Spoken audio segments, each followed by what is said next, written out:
Cleanup sequence in progress. Based on data from past incidents, please avoid dropping small items such as Mora, screws, gear.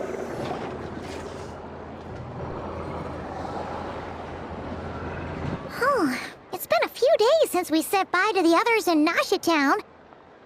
Still no news about Rarer, though. Where could he have slunk off to? If only he was gone for good. But with all the trouble he stirred up before, there's no way we've seen the last of him. Hello! You must be the traveler in Paimon? Mr. Flynn has been looking for you. Unfortunately, there's been a serious wild hunt attack over at the quarry. He thinks it's time to regroup and figure out a plan. The wild hunt? Oh, uh-oh! We better get over there, right away! Come on, let's go!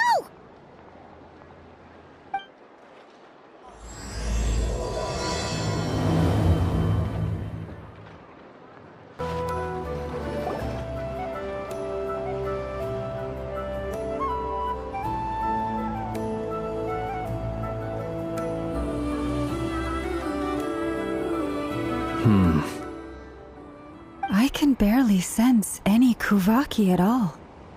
This whole area feels like a soulless husk. Looks like his appetite truly is insatiable. As if the power of that energy cannon wasn't enough. He's not seriously still getting stronger? What's his endgame here? Ah, everyone's here already. Hey, we made it. So, what's going on? We've all been on high alert since we split up a few days back, expecting Rarir to strike again. But it's like he just vanished into thin air. No one has seen him nor found any trace of his presence. That is, until this morning, when a ratnik found signs of wild hunt activity while out here on patrol. As you can see, the crystalline itself is physically intact, but the Kuvaki it contained is all but completely diminished. And we're sure that Rarir did this. Who else? He's the only one who could pull off a stunt like this. Kuvaki loss has reached critical levels. Reikir of Solnari set to maximum threat level. Warning, unless de-escalation measures are taken soon, he will pose a threat beyond our ability to contain. The consequences could be catastrophic. Traveler, do you remember when we encountered Rarir just after regaining his body? There wasn't a shred of sanity left. Nothing but madness and rage.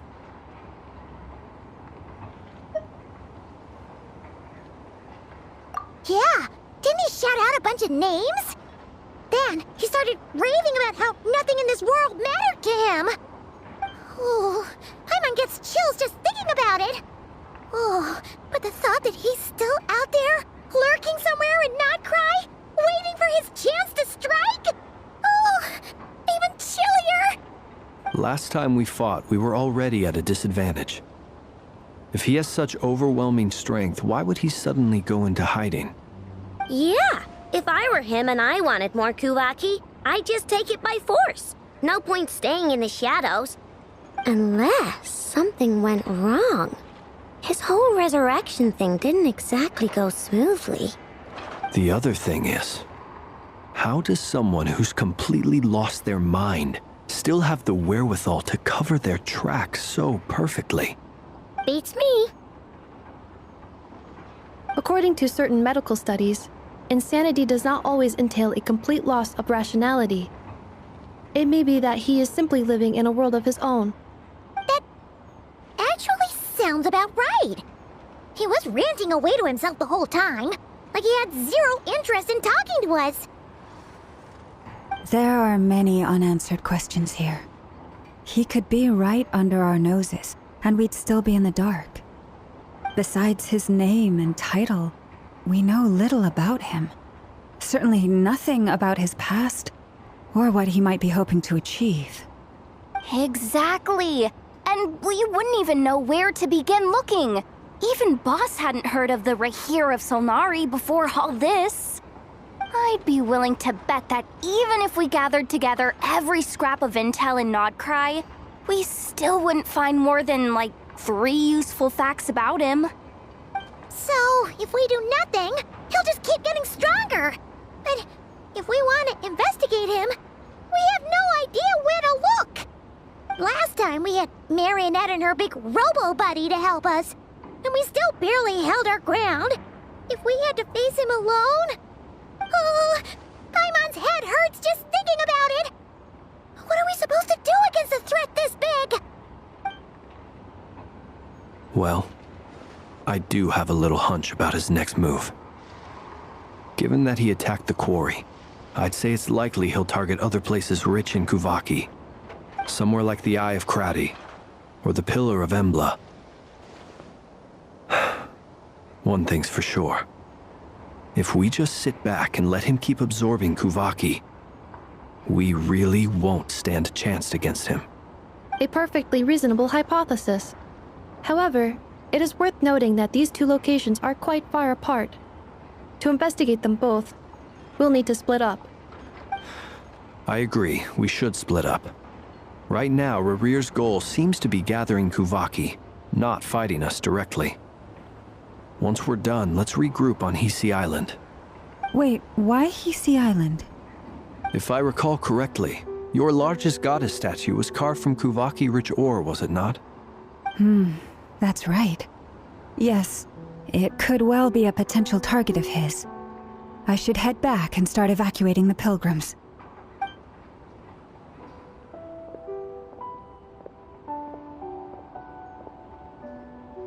Splitting up's always gonna be risky. But I guess we don't have much choice, right? We're in a race against time here. And if we do run into Rarir, what then? That's when you follow the 3rd rule of treasure hunting. Run like the wind. Didn't you say the 3rd rule was go with the flow? I don't know. Did I? Anyway, whatever. In this situation, go with the flow means go find backup. Agreed. If anyone finds so much as a trace of Rarir, do not pursue him. Get out of the area and alert the rest of us as soon as possible. We need to put safety first. All right, we'd better get moving. Come on, Anefa, let's go.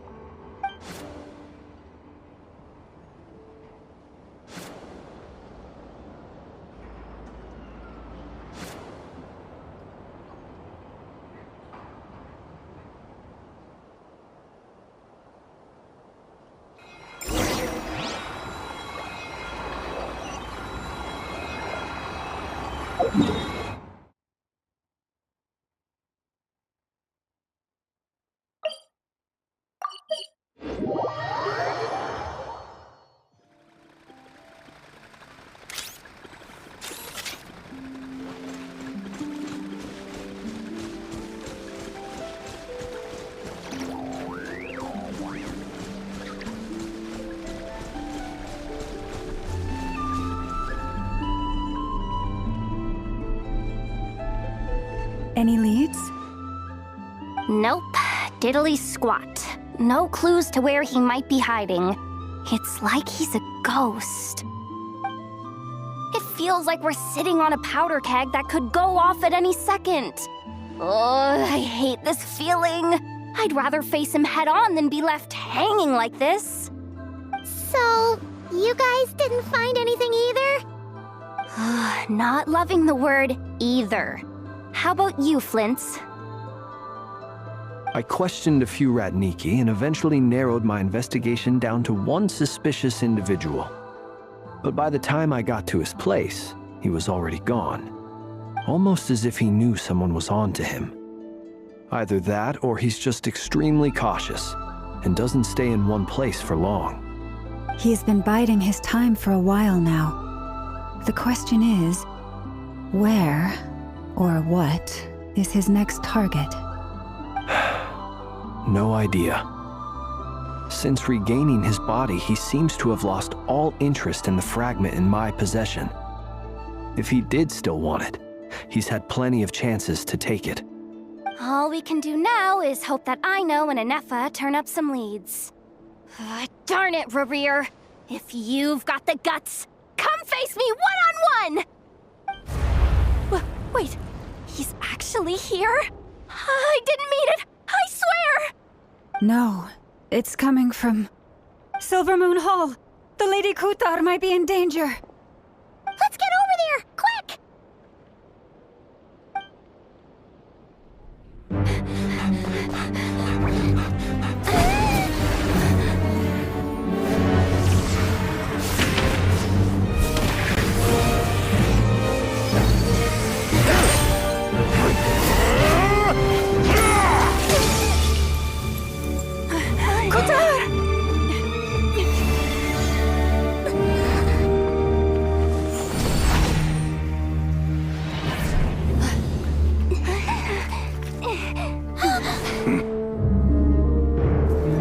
Why is he attacking the damselette? What's going on? No time for questions. Stop him!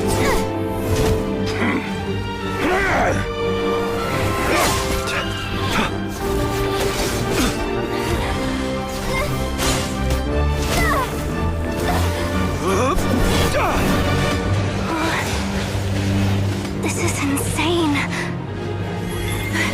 Yehuda, get Kutar out of here! On it.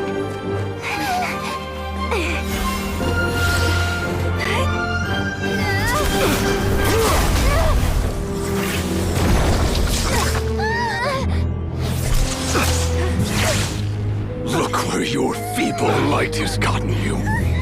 Now you shall plunge into darkness.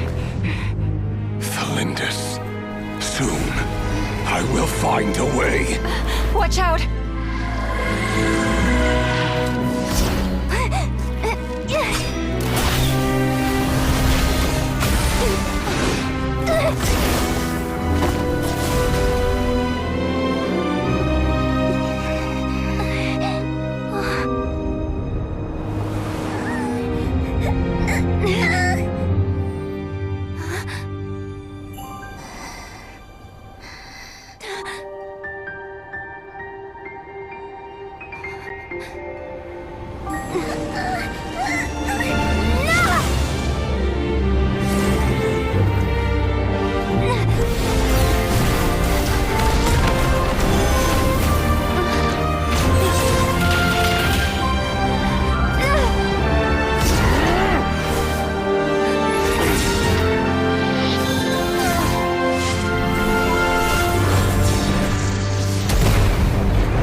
That was too close!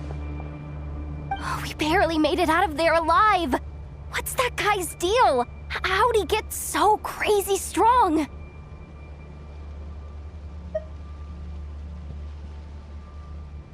He's a threat to this entire nation. I doubt his strength could even be measured by conventional standards. I have a question. When me and Anefa showed up, we saw him chasing after this lady like he wanted her dead. What was that all about? We weren't there for the whole thing either. They were already duking it out by the time we arrived. Yeah, we didn't see how it all started. It all escalated so quickly, we had no choice but to step in. Kutar, can you shed any light on the situation? Kutar. Cross-checking database. I see. So you're the one that the Frost Moon Scions refer to as the Moon Goddess? Wait, she's the moon goddess? Oh, no wonder she looks looks just like all those statues. There are many reasons why people might worship the moon, and just as many why they might despise it. I've never met that person before, but there was no mistaking his deep-seated hostility towards me. Why he holds me in such contempt, I cannot say. But since he hunts the power of the moon, it's no surprise that I am a target. Kutar. There are many potential motives. For instance, you help the traveler escape his grasp. This could be his way of taking revenge. It is also possible that he covets the Kuvaki inside you and seeks to take it for his own. The list goes on. But right now, devising a counter-strategy should be our #1 priority. The likelihood of this location being discovered is close to 100%. A counter strategy? We don't stand a chance against an enemy like this. Surely our only option is to run. He's not gonna chase us to the end of the world, right? So as long as we can sneak out of Nodcry undetected. No, I can't say that. Come on, Yehoda, this is serious stuff. You can't suggest we all just chicken out. Running is our only option. Huh? You seem surprised, but what other choice do we have? We are facing an enemy we cannot possibly defeat in battle. Well, I mean, yeah, but still. It's not too late. I can distract him, so you have plenty of time to make your escape. Wait, what? You're gonna act as bait? Doesn't that make sense? I'm the one he's after. There's no need for you to risk your necks on my behalf. A coyote doesn't stop for bypassers while it's howling at the moon. What is it, Loma? The Frost Moon Scions have already grown accustomed to life without their goddess. My presence here is no longer essential, and this is not my home, so you needn't ask me to stay. We can't just roll over and let him get away with this. That's not our style. Yeah, we can't just call it quits after everything we've been through together. Besides, she'd pretty much saved my life back there. If I just ditched her now, I'd never forgive myself. We can't overlook that you have saved our lives multiple times now. To talk of returning the favor would be a little crass for my liking. But suffice to say that we are friends, and friends look out for one another. Rira's true objective remains unclear.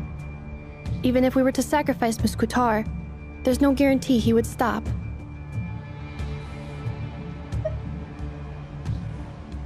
But Kutar, I know why you left the Frost Moon Scions so long ago. It was because people started treating prayer as a form of trade. They would make self-centered wishes, force you to accept meaningless offerings in return, and then expect you to perform miracles for them, as if that were their entitlement.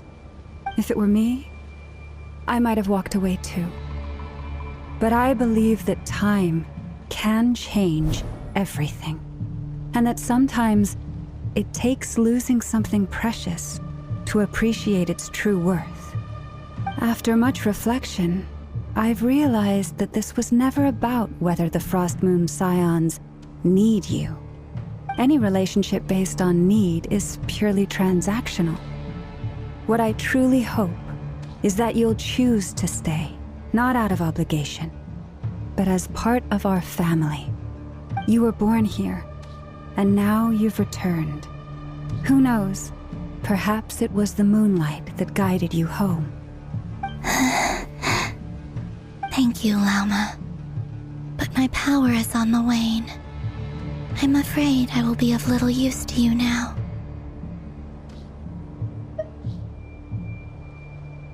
Very well then. I'll do as you say. Both times you saved us, we were transported across great distances in an instant. Is that one of your powers as the moon goddess? It is, but I find it very draining.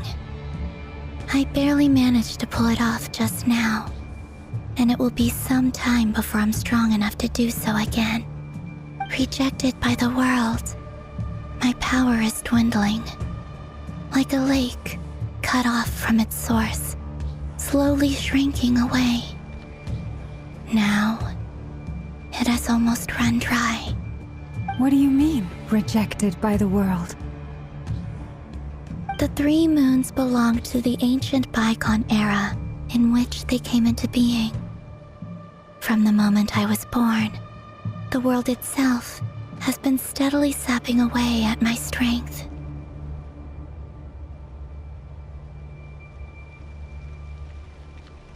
The 3 moons are not one and the same.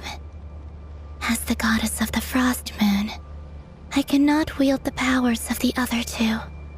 Yet moonlight has a way of blending together. Each can reflect the other's glow. So when our fingers touched, I was able to restore my strength by drawing Kuvaki from the eternal moon's marrow. But this method of recovery is painfully slow. If only we could find the... It's the Wild Hunt! Even faster than we expected. We'll have to finish this conversation later. See how those Wild Hunt creatures are running away from us. They're likely just a scouting party, which means Rerir won't be far behind. Then what are we waiting for? Let's get the heck out of here!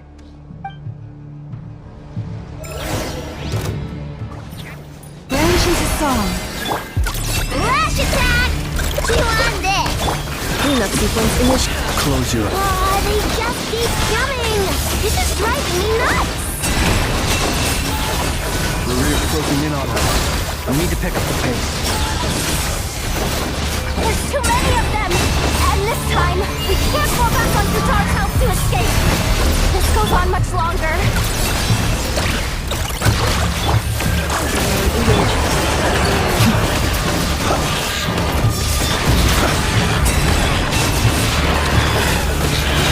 Observe. To dust. Beware the creatures of the night. With one heart, we pray. Lush as the moonlight. Lash attack! Ultimatum protocol. Installation chamber. Close your eyes. Observe. Fear the dark. The long sleep beckons.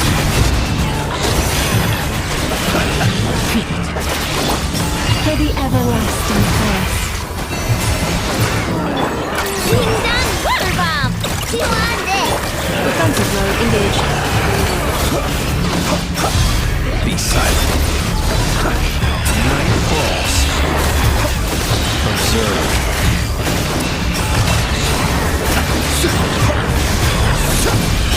The night comes.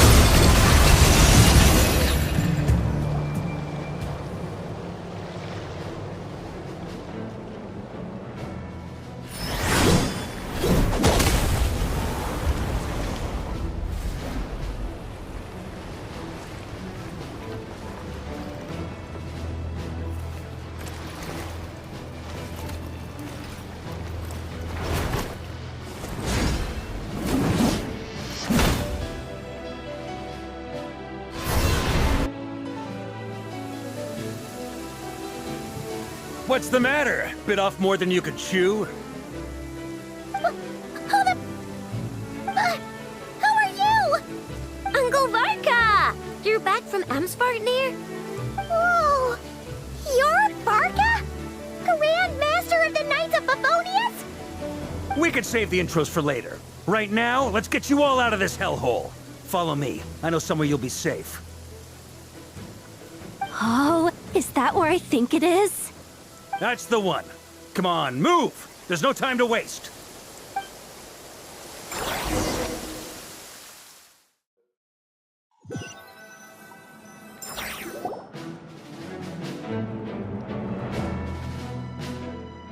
Wow! Where are we? This is so well hidden. Well, that goes without saying. This is the Knights of Favonius' meeting place in Nodcry, and a contact hub for the Northern Intelligence Network. AKA, the black market of intel. No matter what faction you're with, it's the place to buy and sell information. Their headquarters are in Nodcry, but they've got contacts in every nation. As an expeditionary force on foreign soil, working with them has offered us the most effective way of getting our hands on reliable local intel. This is where we meet, so naturally, it's secure. Anyway, where were we? Folks from Nodcry should be pretty familiar with me by now, but I believe this is the first time we've met. Allow me to introduce myself. I am Varka, Knight of Boreas, and Grand Master of the Knights of Favonius. We've heard all about you. This meeting's been a long time coming. You look way younger than Paimon expected, but you definitely have that Grand Master vibe. Well, I'm no spring chicken. Just not showing my age yet. Definitely feeling some of that back pain today, though. Rushed back from Amsfartnir without a wink of sleep, only to get right into another fight with that freshly revived maniac. Another? You mean you fought him before? Yep. He wasn't nearly as strong back then, but he was still a formidable foe. I brought some of the knights along to give him a little surprise, but he saw us coming from a mile off. My squad took heavy injuries, and I barely made it out alive myself. We knew it might have been our last chance, so we staked everything on it. But still, it wasn't enough to stop him. I tried tracking him down afterwards, but he didn't leave a trace. Even in his unhinged mental state, he's as cautious as any trained operative. So, I decided to come find you. And as luck would have it, turned up to find you being ambushed by the Wild Hunt. The rest, you already know. Is that why he's been frantically absorbing Kuvaki these past few days? Because he sees you as a threat? Maybe I'm part of the equation, but even if I weren't, I'm sure he'd still be gathering power. He's clearly working up towards something. Note to self, Uncle Varka's strength rating officially upgraded. Guess it's my turn to ask questions now. So, what exactly has been happening in Nodcry? Why is the Wild Hunt returned in humanoid form? And why is it after you? That's a long story, but I'll try to make it quick.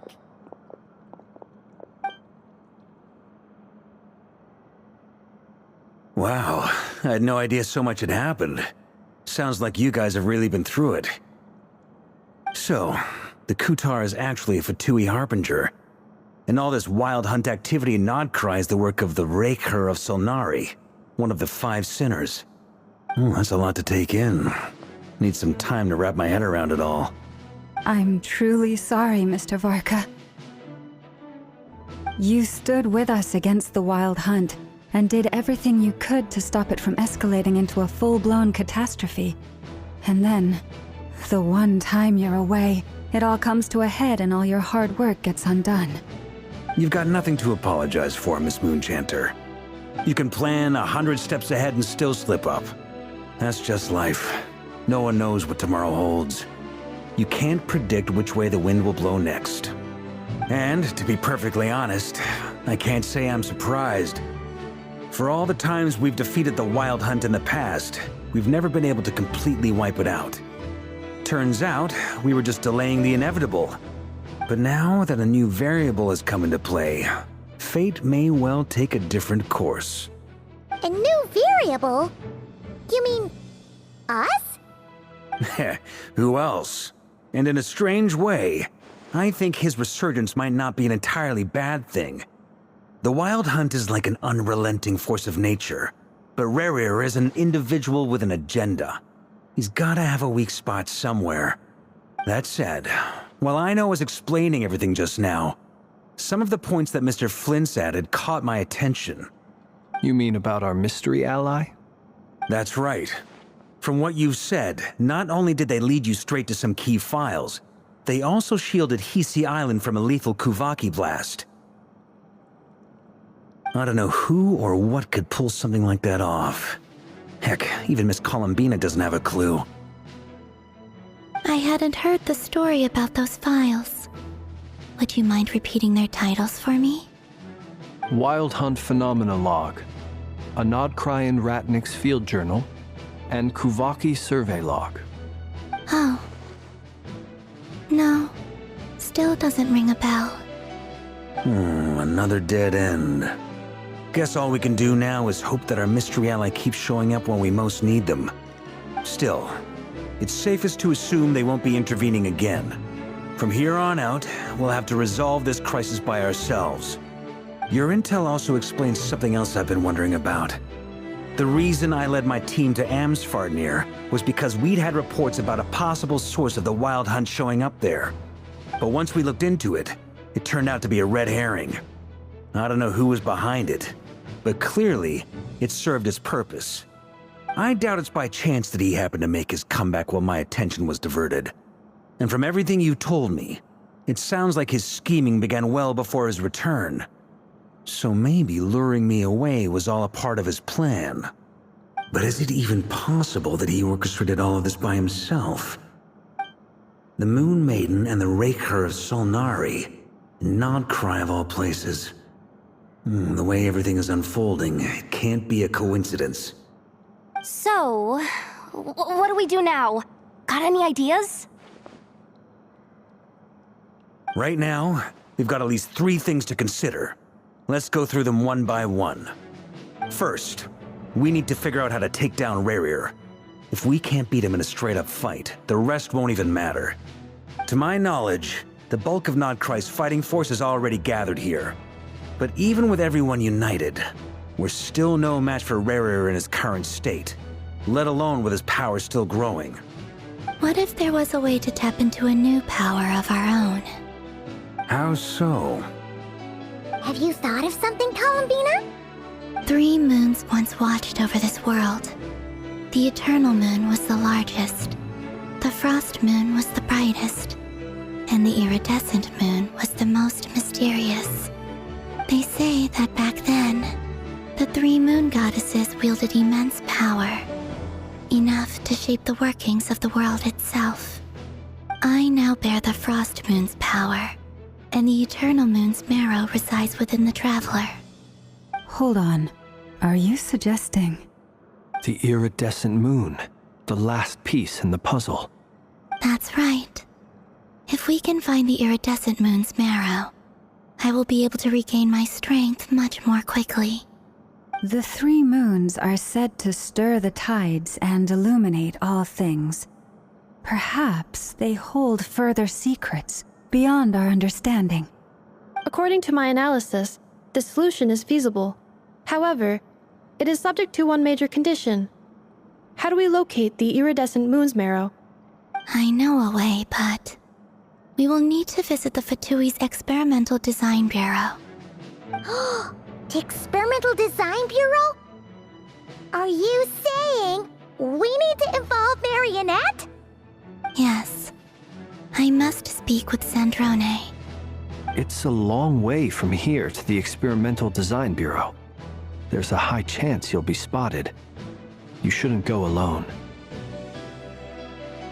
Then that's settled. Next up, our second priority. Somehow, we need to figure out Rerir's end goal. As you saw for yourselves, when he was still in his Wild Hunt form, everything he did was for the sake of recovering his body and resurrecting himself. His first act since then, after laying low for a while, was to try and assassinate this young lady. People's obsessions often reveal their greatest vulnerabilities. There must be a reason why he despises the moon so deeply. Perhaps it sheds some light on his title, the Raker of Solnari. The Wild Hunt has plagued Nodcry for centuries now. If we want to stop it for good, we have to get to the root cause of what's driving it. It's true. We still know very little about him. If Kuthar hadn't given us that lead, we wouldn't even know his name. But where would we even start? I doubt even the Intel Queen of Nodcry has a clue, and she has info coming out of her ears. Oh? That's a rather hasty conclusion for someone who's so painstakingly meticulous when it comes to dealing with machines. She heard me.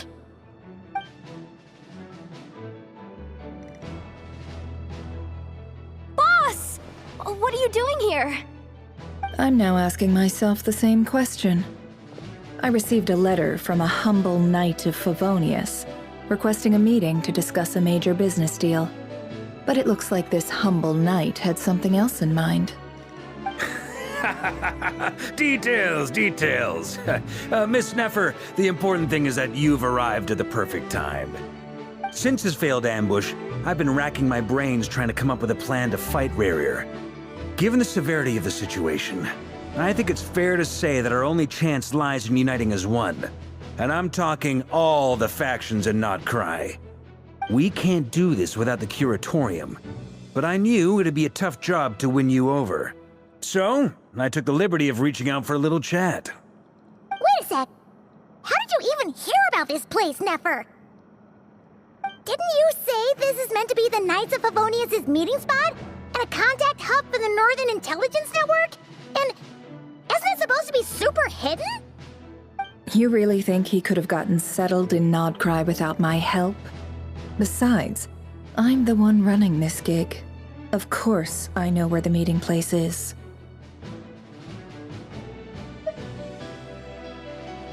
Allow me to introduce the current head of the Northern Intelligence Network. If it's intel you're after, she's your woman. Pretty much seen and heard it all. Please spare me the flattery. Let's cut to the chase. Seems like you've run into some trouble, huh?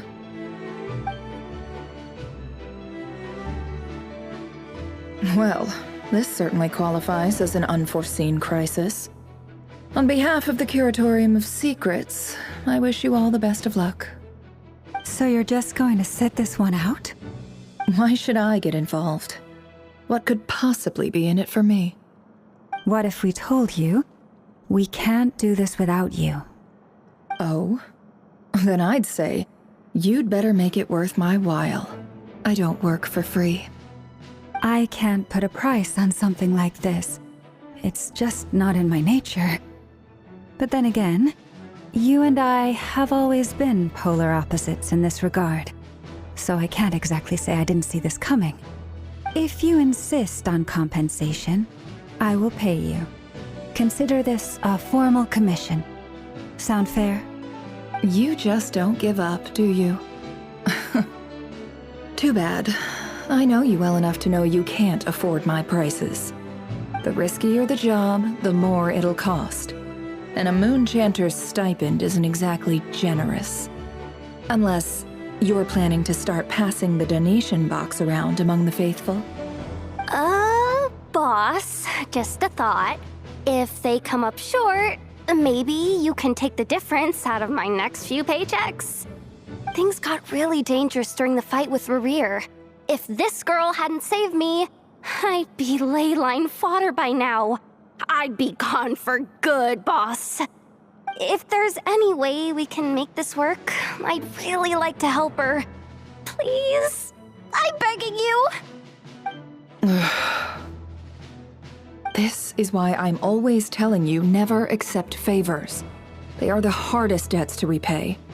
You have to be careful who you get involved with, or you invite all kinds of misfortune. Very well, Yehoda, I will help. But just this once. Don't count on this happening again. Flynn's, that fragment that Rerir was after, do you still have it on you? Of course. Let me borrow it. I need it to follow up on some leads. Wait, you actually have some leads? Shh. This is top secret information. I get it. We all have things we'd rather keep to ourselves. Plus, I know we can count on you, so we'll leave the intel gathering in your hands. And that brings me to the third and final item. We need to find a way to distract him. We need time to make our move, so someone will have to stall him. I'm in for this part, no matter what. Anyone coming with? Count me in too. Come off it, you two. Quit playing heroes. I'm way ahead of you here. And Neffa did a scan of the Moon Goddess's Kuvaki signature, and we're gonna use it to make some decoys over at the Kramkake craft shop. Anyone who's in, follow me. Once they're ready, we'll deploy the decoys across Notcry. So as long as the rest of you keep moving, he won't catch on to your scent and won't be able to track you down. I like it. Genius idea. No biggie. All right then, we'll split into 3 teams.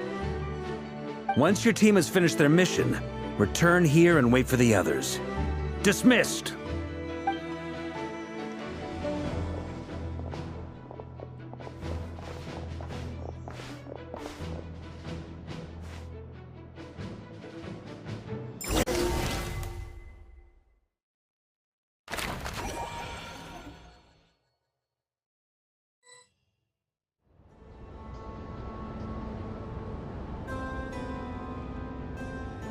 Lady Damselette.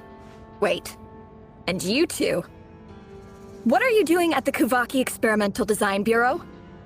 We've been doing our best to mind our own business lately. But if you're just gonna waltz up here like this, you're seriously pressing your luck. Don't blame us for doing what we have to. Huh! You really think that's gonna scare us off? We're not looking for any trouble. I just want to see Zandrone. Do I need to remind you that you're still a wanted fugitive for deserting us? Out of consideration for our former ties and the crisis we're all up against, we'll let you leave in one piece. But don't even think about trying to get inside. Let them in. But... Are you going to make me repeat that? No, my lady. Zandrone seems to be in a good mood. Must be maintenance day.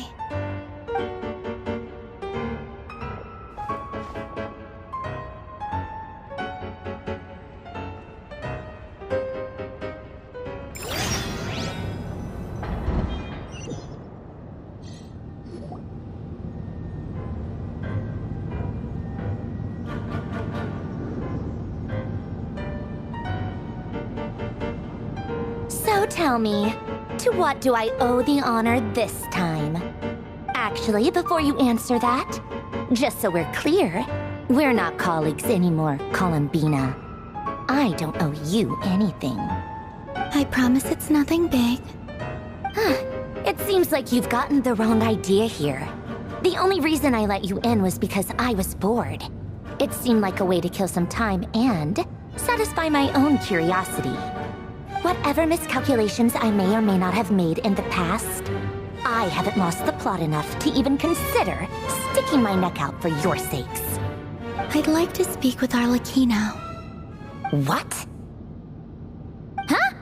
You mean the knave? I'd like to speak with Arlecchino. Is she in Nodcry? No, she's not. Once the work on this facility was completed, she went back with the Rooster and Regrator. The only ones in Nodcry are me and... What is it you need to speak to her about anyway? Rerir is hunting me.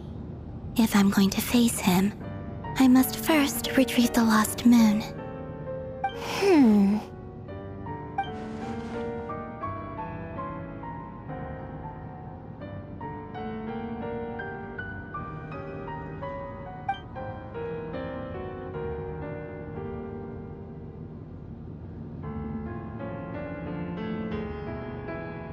Is that a no, then?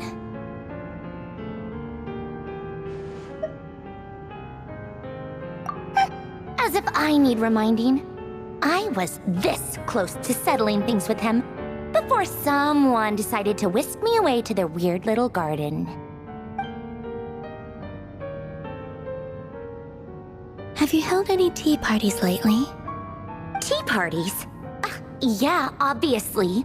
You don't seriously think we'd pack it all in just because you aren't here. If anything, they've been more eventful than ever. Just me, Arlecchino, and a bunch of insolent and sensitive guests who won't stop asking where you've gone. Oh, they've been a real joy. I bet you served them the worst tea you have. Just like you used to do to me when I upset you. Who cares about how good the tea is when there's no one around to drink it? I keep losing people. First Rosaline, Now you? I'm running out of people who can make me laugh. Honestly, what could be more ridiculous than the multi-centenarian goddess, who's only ever had the plain herbal tea she received as offerings? You'd always brew a different type of tea for me each time. Was it really just to see how I'd react?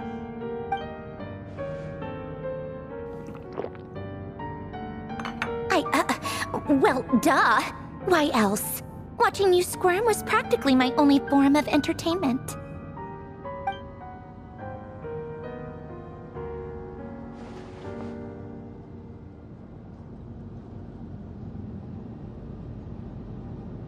Oh, yeah. And Capitano sometimes used to bring Tartaglia around, too. But I guess we won't be seeing him again. Well, I guess we are overdue for a get-together. Polonia! Have Fevronia pass a message to Arlecchino for me. It's time for tea. Will suffice. Pass along a message for me, too, if you would. My body cannot contain the marrow of 2 moons, so I'll be leaving one of them in her care. Excuse me? Who said you were on the guest list? If my tea meant that much to you, maybe quitting the Fatui wasn't your brightest move. Back when you were under the Tsaritsa's protection, no one would have dared come at you so openly. But that protection didn't come for free. In fact, I paid dearly for it. At the end of the day, it was just another transaction. I just got tired, that's all. I never wanted any part in their grand ambitions, and I've had enough of being treated like a bottomless supply of power. It brings back memories from the old days, when I was still worshipped as the moon goddess. Centuries on, it may be a different group of people, but I see the same greed in their eyes. I figured you'd leave eventually. You didn't have as much of a reason to stay as I do. The Tsaritsa gave you shelter and protection, but that was it. Nothing more, nothing less. Meanwhile, the Fatui demanded everything from you in return, until it was more than you could bear. I get why you left. And frankly, I have no interest in dragging you back just because the higher-ups told me to. But if you keep hanging around with this riffraff, the next time we cross paths, we might be enemies for real.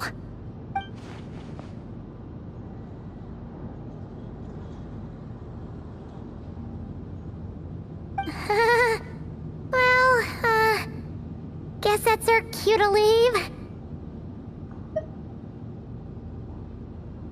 That might be your plan. But it sounds like someone else wants you to stay a little longer. Huh? What do you mean?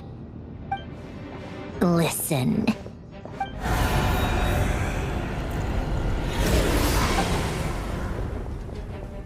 My lady, it's the Wild Hunt. A horde of monsters is headed straight for the facility. Another uninvited guest trying to crash my tea party. Clear the area. I'll handle this. Wait, what? You want us to leave you here by yourself? Huh. You'll be lucky to make it out of this alive. You really think you can afford to worry about me? Go on, get out of here. You may have stopped Polonia from crushing him last time, but I've made sure that won't happen again. The entire Experimental Design Bureau is rigged for war. Stay and watch if you want, but it'll be at your own risk. You're not flagged as friendlies in the weapons system. Don't tell me what to do! Look, if you're leaving, make it quick, or you'll just get in my way. There's a secret passage on the 2nd floor. It'll take you right to the plains out back. Stare all you want, Columbina. You're not getting another invitation to my tea party. I know. But thank you anyway, Sandrone. This is exactly why you shouldn't hang around with those people. All their melodrama and sentimental nonsense is rubbing off on you.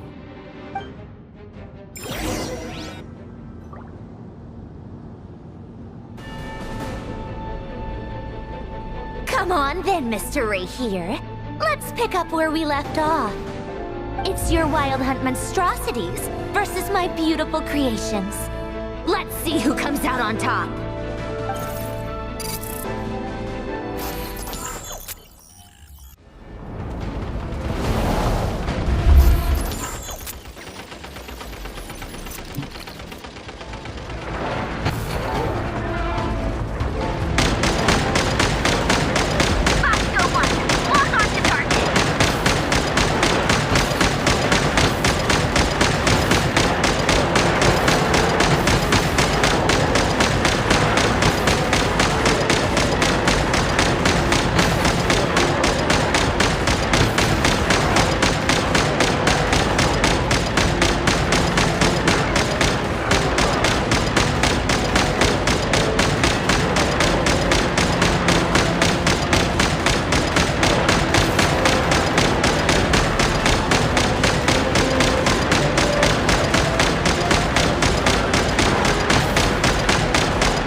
Polonia, get him!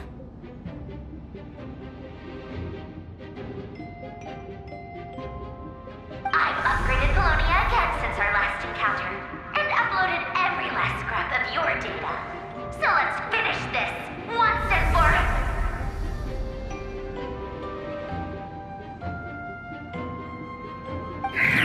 not here. Where did she go? Hey! Over here, you big... Cursed moon. Go. Keep searching. She cannot have gotten far.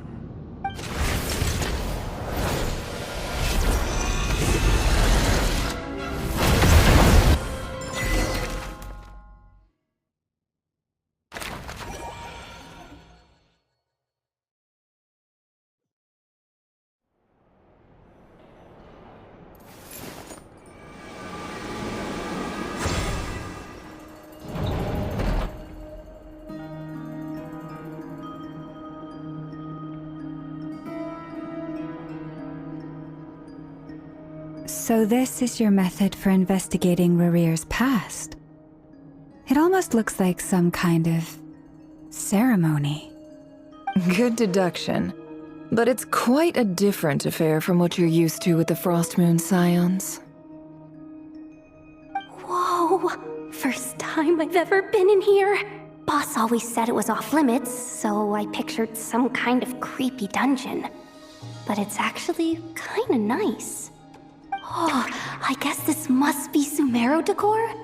That's where Boss is from. And that nice shopkeeper who sold me my treasure compass. I'm not sure exactly what you've got planned, but it looks like you're all set. When do we begin? Whenever we wish. But for some reason, I've got a feeling this isn't going to end well. I've never faced Rarir myself, but from what you've told me, his power is beyond anything I could imagine.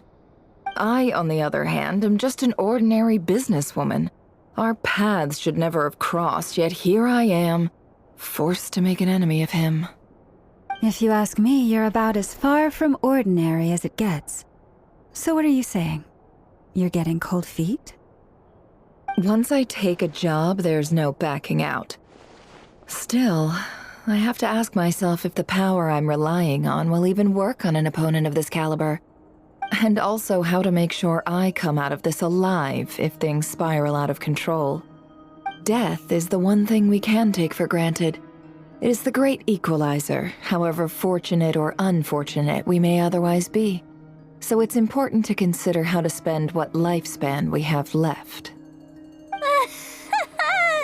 Come on, boss. Lighten up. Quit talking about death. It's bad luck. For once, I agree with you. When you're up against a foe like Rarir, there's no such thing as being too prepared. Is there anything I can do to help? That won't be necessary. I've already made up my mind. Time to cash in a precious favor I've been saving for a rainy day. Yehoda, I need you to find someone for me. The sooner the better. Find who? That shady merchant who sold you an overpriced treasure compass the other day. Come on, boss. You're pulling my leg again. In what way is she shady? She showed up when I was completely lost and sold me a neat little gadget that was exactly what I needed. Trust me, she's a good person. Anyway, I know who you're talking about. Don't go anywhere. I'll be right back.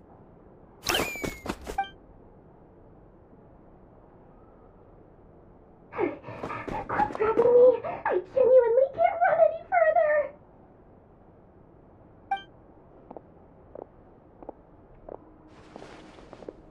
Hey, aren't you? What is it? What's the big rush? You dragged me out of a dream where I was literally swimming in Mora. I'm charging double my usual attendance fee. See, look how easygoing she is. After that rude awakening, she could have completely snapped at us. But instead, she kept it together and just asked for an extra fee. Dori Sangama Bay? I never would have pictured you two doing business together. If you want to make it big and not cry, it's all about connections. Lady Nefer just so happens to have a lot of intel that interests me. And she also did me a big favor in the past. It was back when I first arrived in Notcry. My trusty assistant, the genie in my lamp, had an adverse reaction to the Kuvaki and fainted. And wouldn't you know it, that's when I suddenly find myself in a life-or-death situation. Good thing my compatriot was there to swoop in and save the day. I've been giving her a 30% discount off all of my goods ever since. Now, so that no one here feels left out, I'm willing to extend a 20% discount to fellow friends of Boss Nefer. Plus, any other friends you send my way will enjoy 10% off. What can I say? The great Lord Sangamabe is nothing if not generous. So, let me guess. You've run into some trouble? I've got everything you could possibly need, and the more you buy, the more you'll save. You guessed correctly. What have you got in the way of survival gear? The one type of gear I've never been short on. What are you looking for? A jetpack fresh from the Academia's labs? An ancient suit of armor dredged up from the bottom of the sea? At the very least, I need to know what kind of opponent you're dealing with here. If even you're worried about staying alive, it must be pretty serious. What if I told you it's someone with the power to bring a nation to its knees? Is that so? Then we really are talking top-shelf treasures. I don't have anything like that in stock right now. I'll have to ask my supplier. Your supplier? A powerful woman, make no mistake. I can't reveal her identity, but luckily for you, I hear she's planning to visit Notcry in the near future. If you're willing to wait, I can ask her when she's here. Can't say exactly how long that'll be, though. Then, let me put it another way. What would you do if you encountered an enemy like that? Roll over and serve yourself up on a silver platter? Of course not. I have a handy little trinket from one of my generous suppliers, which... Hold on. What exactly are you getting at? No, this is for my personal use only! Let's just say I'm borrowing it, all right? Just for insurance purposes. You'll get it back later. Favors are the worst kind of debt to owe, and now you've got a chance to repay one. A win-win situation, don't you think? Fine. You can borrow it for 5 days. No, make that 3. And for every extra hour after that, I'm charging you 1,000,000 mora. Deal? Deal.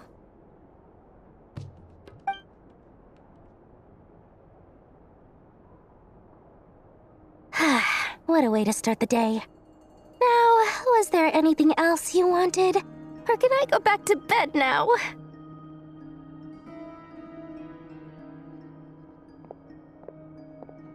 That will be all. Take care now. Don't trip up on your way back, friend. See you later! You're my favorite shopkeeper.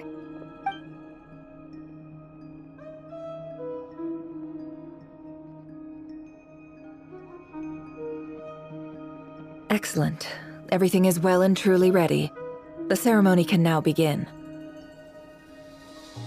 After initiating the ceremony, your minds will follow me wherever I go. You will see many strange things in your mind's eye. So remember, don't be frightened, and don't make a sound. Now then, let us peer into the Raker of Solnari's past.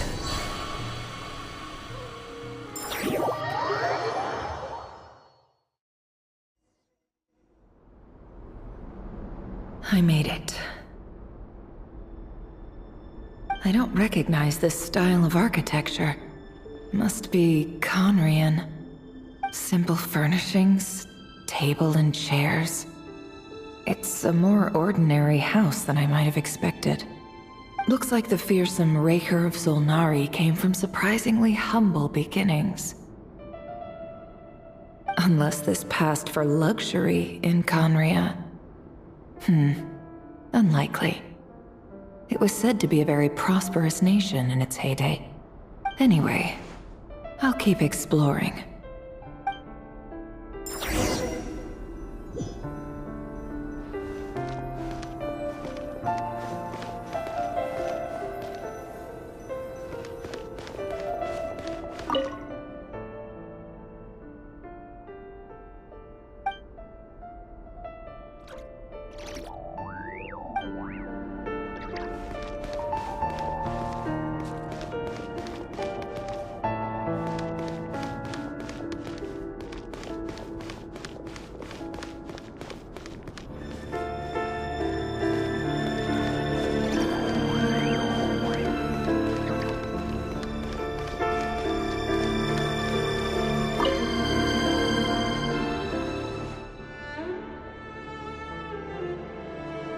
Hi, Rivier.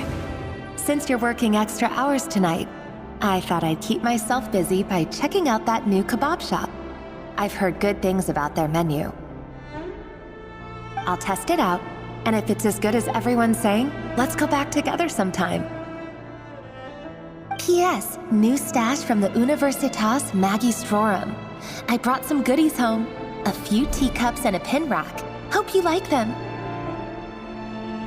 They didn't sign their name, but they must have been close. Sounds like they were living together.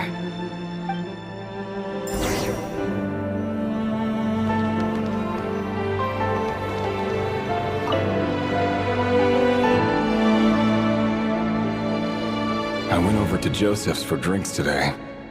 They have a fine collection, but I went alone. Felindis was tied up with something and couldn't make it. Joseph asked why I came alone, but I didn't really have an answer. He then went on to ask about other things.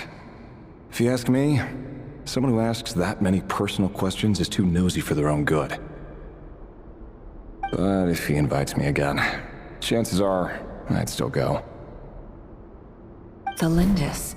That's the same name Ririr mentioned. Crane imports keep falling. If things don't pick up, we'll soon be back to meat and mushrooms only. Honestly, I'm not a huge fan of that new type of mushroom everyone's been into lately. Didn't it start out as a lab-grown variety? I heard it's even mildly corrosive. Seriously, why would you even eat something like that? I don't care if it's an impressive feat of alchemy. That just isn't the kind of thing I like to eat. Grain has to be imported, and they're eating a diet of mostly meat and mushrooms. Could it be because Conria is underground, so it doesn't get much sunlight? That would explain why they use so much stone in their buildings. They even use alchemically modified strains for food. Seems like the people of Conria don't have many options when it comes to dining. I've just about saved up enough now. Time to buy it and keep it somewhere safe. Making a big purchase. I wonder what it is.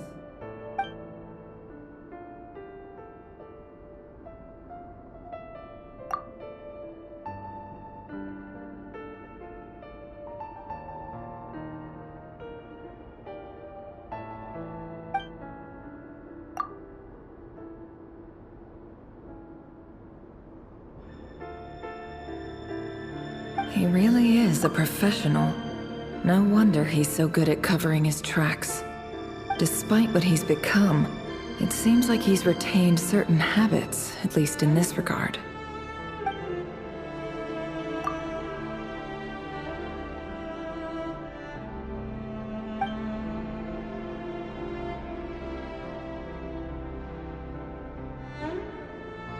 Did Rary rip it out himself?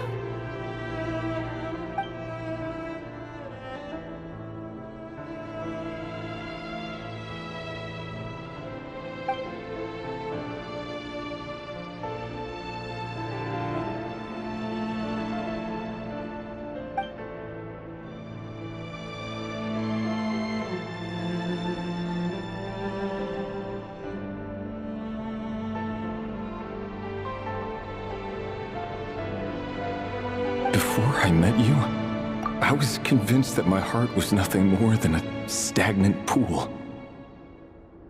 The burial place of a fallen moon. A withered, windless grove where the waters rested forever unrippled. It was you who helped me see that my heart hadn't entirely withered away. That it could still beat to the rhythm of love. This is just trivial sentimentality from the looks of it. Why would he go to the trouble of hiding that? The burial place of a fallen moon.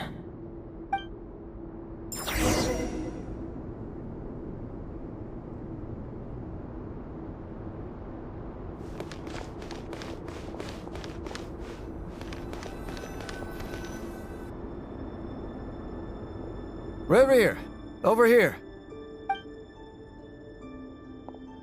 Dane!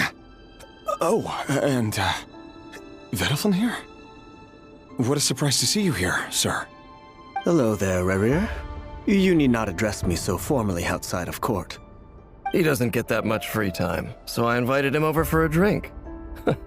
Even the court prophet deserves a break every now and then, right? Well, I'm flattered. So, what are we discussing today? Hey, don't look at me. As far as I see it, we don't need an excuse to have a few drinks. Come on, don't give us that. Didn't you say you were about to pop the big question? How's that coming along? Who'd have thought the great Twilight Sword was an even greater gossip? I just didn't expect you to be the first one to settle down and get married, that's all. Yeah. If you told me that a few years ago, I wouldn't have believed you either.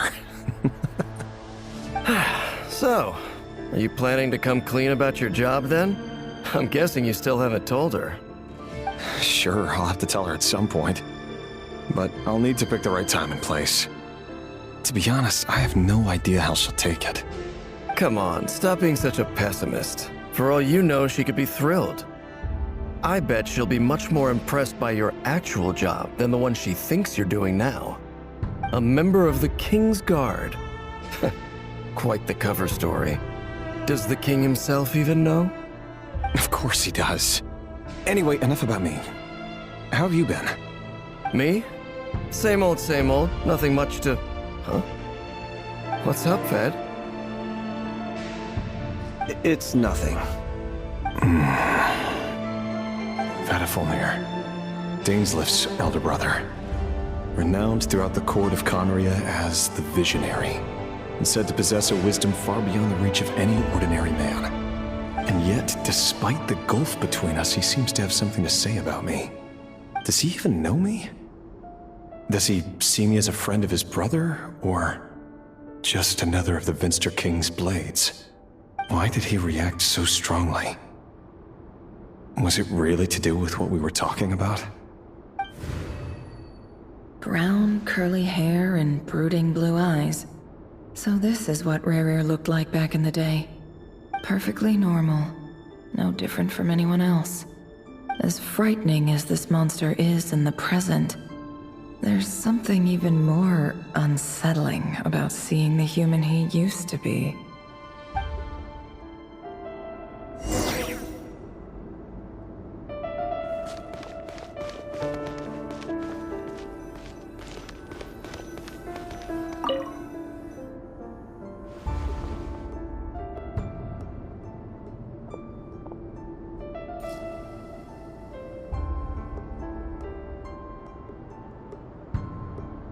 Felindis? You're back early? Our equipment's being serviced today, so I got off earlier than usual. How's your day been? Aw, why the long face? Is something the matter? Has your boss been giving you a hard time again? Went for a drink with Dane and the others after work. Isn't that a good thing?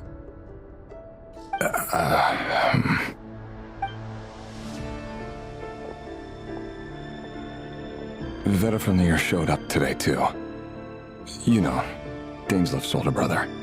Ah, Mr. Vediflin. Yes, I've heard of him. They say that everything he says ends up coming true. He overheard Dainslift mention that I'd recently proposed, and seemed to have an issue with it. But when I asked what it was, he kept it to himself. So, you're worried? You can be such a child sometimes, Revier.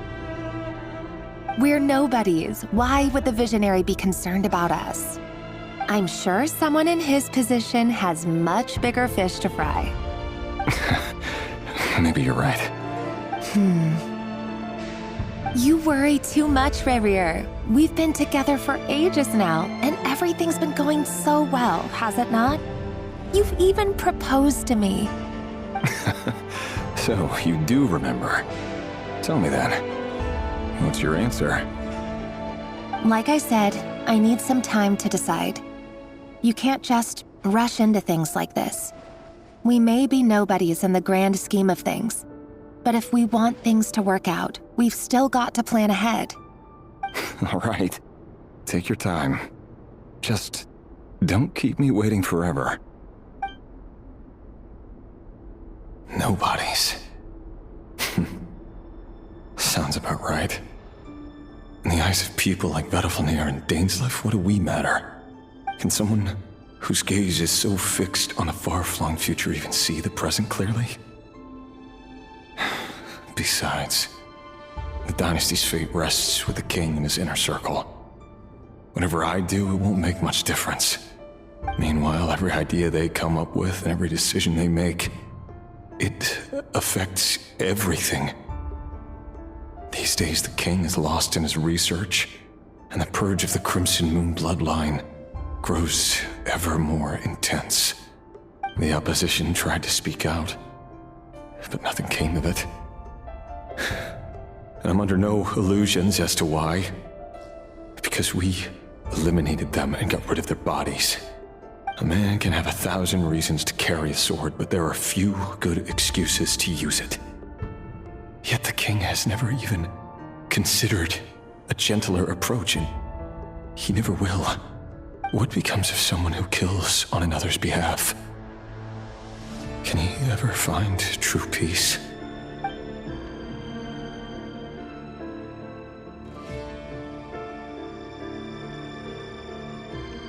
Thelindis?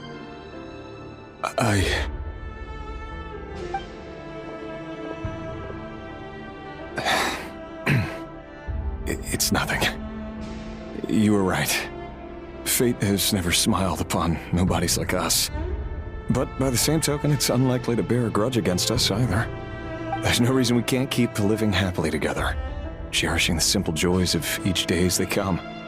See? You just need to stay positive, Revier. I can feel your warmth, your breath. You're right there, right by my side. Just seeing you makes me happy in a way I can't explain, and that's something that no one could ever take away from me. So smile, my love. Let go of that frown. You're right, Thelindis. I've just been overthinking things. That's better. Getting caught up about things like this will only ruin our evening. Speaking of which, all set for the ball tonight? I need to go get ready. You go ahead. I just have a few things to take care of, then I'll come join you.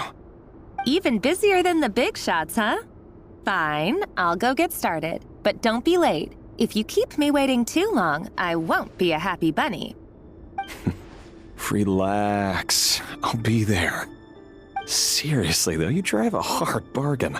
You're really gonna leave my proposal hanging and still expect me to take you to the ball? Well, that goes without saying. I already told everyone I'd be coming with a dance partner. Besides, they're two completely different things. Let's take it one thing at a time, all right?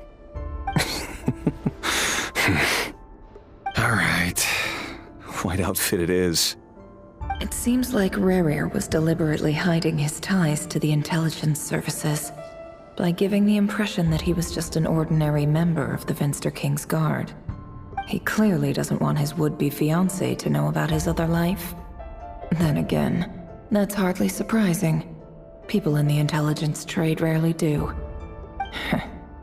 Who'd have thought we were in the same line of work? Let's dig a little deeper.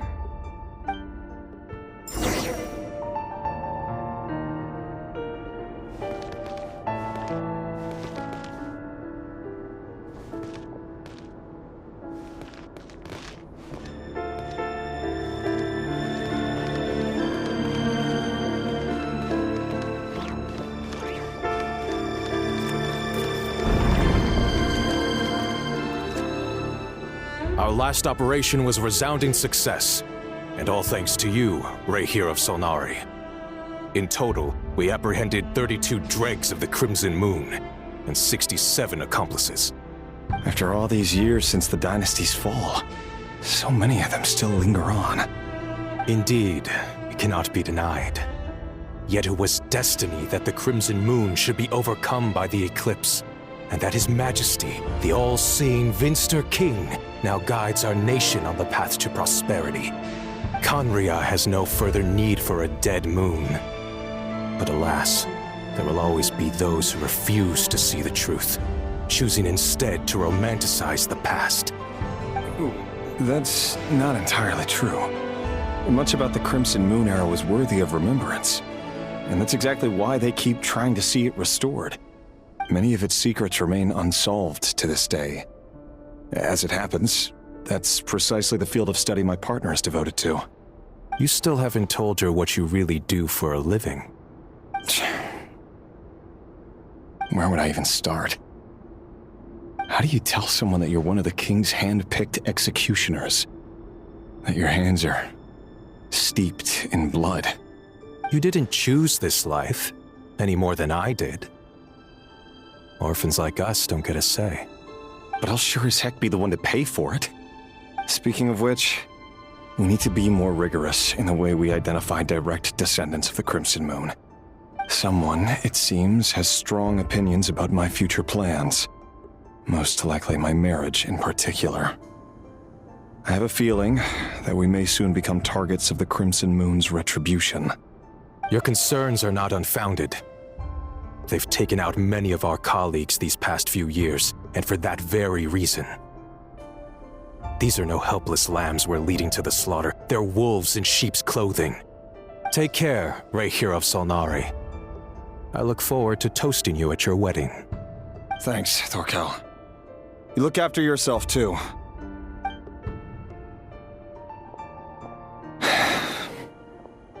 Thelindis, I never wanted to keep this from you. You're the last person I would ever want to lie to. But that's exactly why I can't tell you everything. There are things you shouldn't know. Things you cannot know. The moonlit dynasties are a thing of the past. Yet even now, with the sun shining high in the sky, there are those who would call forth a dead moon's ghost. Could that be why Vedalfnir held back? Or was it because of some court secret he's not at liberty to share? I have to get a clear answer from him. No matter what happens, I will protect Thelindis. Rahere seems to be very concerned by Vedalfnir's reaction. Vedalfnir and Dainsleif, the Visionary and Twilight Sword. So that's what they were really like. I've investigated this whole area now. There doesn't seem to be any other memories here. Should I try somewhere else? Wait a second. What's this black smoke?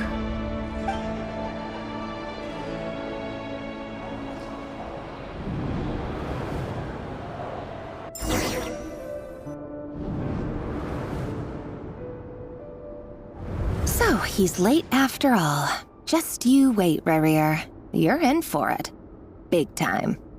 Are you waiting for someone, ma'am? Could I tempt you into buying some flowers? Oh, sure. Pick me out a pretty bunch if you would. Thank you. But I'm afraid none of them are as pretty as you. For someone so young, you sure have a way with words, don't you? I'm only telling the truth. Look me in the eyes. You'll see I'm not lying.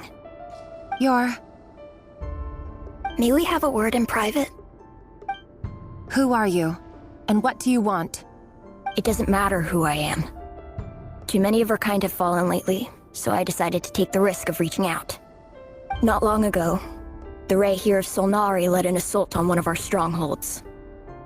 We suffered many casualties, and many who came to our aid lost their lives as well. Sorry, I don't know why you're telling me this. And I don't want to get involved. Wait, hear me out. This time we finally got a clear look at his face and learned his true identity. His name is Rahere. and he claims to be one of the king's guards. What did you say? A cruel irony, isn't it? The man you're set to marry leads a double life as a brutal executioner. But surely, he must have caught a whiff of the blood on his hands. Why are you telling me all of this now? Simple. It's because... How strange. Rerir was nowhere to be seen in that memory. It clearly belonged to the Lindis. Rerir couldn't possibly know what happened if he wasn't even there. Why would her memories appear in his fragment? The ceremony won't last much longer. I think it's time to call it a day.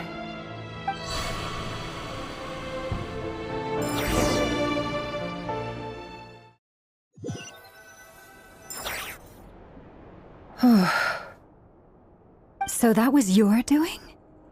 Did you just pull us inside Rerir's fragment to spy directly on his memories? Any more questions, and I'll have to start charging. I had no idea you could do that, boss! Seriously, that was amazing! We're not worthy. We're not worthy! I gotta admit, though, I'm itching to see what happens next. Feels like we barely scratched the surface. I'm just as curious as you are, but the ceremony only allows for limited time inside. That's all we can see for now. Luckily, we managed to learn quite a lot. So far, so good. I just hope the others are doing okay too. Especially the group with the Traveler. Their mission is a risky one. Let's hope it's all going smoothly. If you're worried about them, go see how they're doing. If I know boss, she's gonna need some time to write up all the details and make sure it's all coherent. I'll stay behind to lend a hand, but feel free to head back and meet up with the others.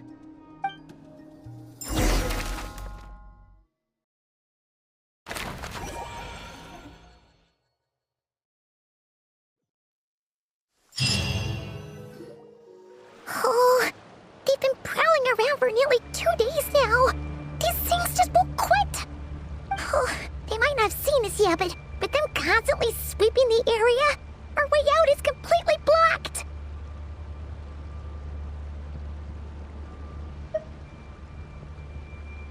Oh, that's never gonna work.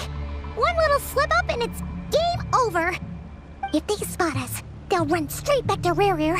And once he knows we're here, it won't be long before he's breathing down our necks again.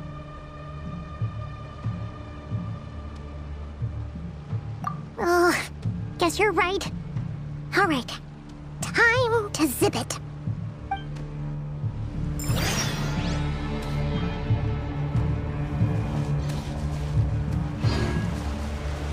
Quick, hide! We almost got spotted!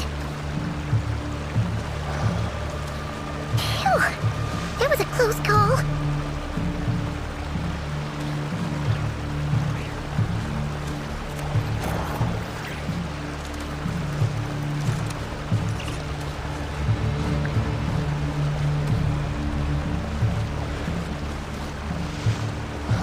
Watch out! He's coming this way!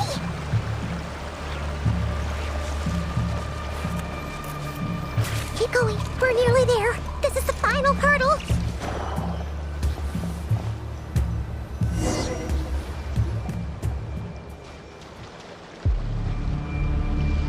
Oh, there's no end to these things.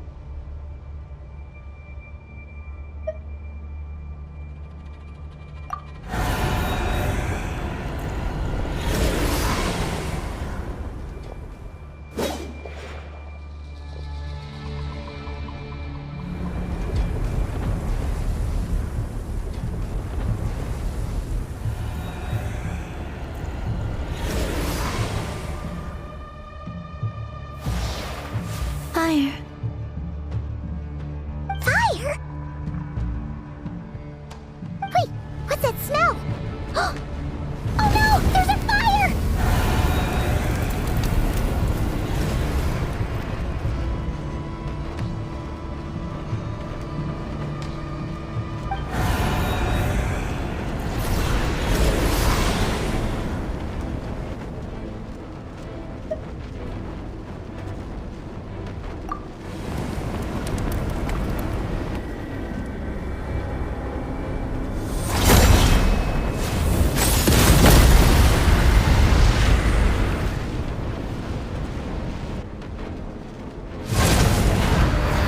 Sandrone was right.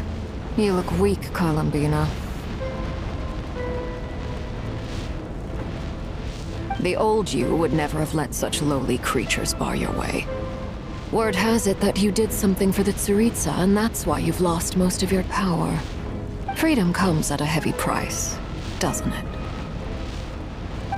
It's Arlecchino! You came! Hello again, Columbina. And greetings, guests of the House of the Hearth. It's been a while, Arlecchino.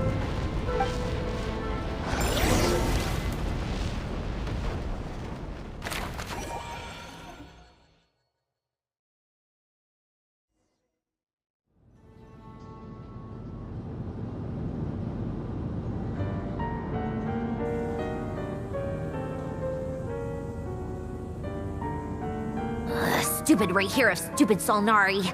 Ugh, whatever. I've got all the data I need. Next time we meet, you're finished.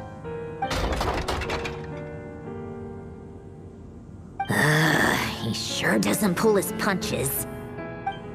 Excuse me, do you need a hand? You can do me a favor by staying out of my way. Can't you see I'm busy? Wait a minute. I recognize that voice. Hello, Miss Sandrone. Father sent us over to help. How considerate of her. Hey, Fremine, get over here and help me fix this. Lenny, you do your thing. Just keep your sister away from my machines. Nearly every machine that cat girl touches ends up going haywire. Go put her on cleaning duty or something.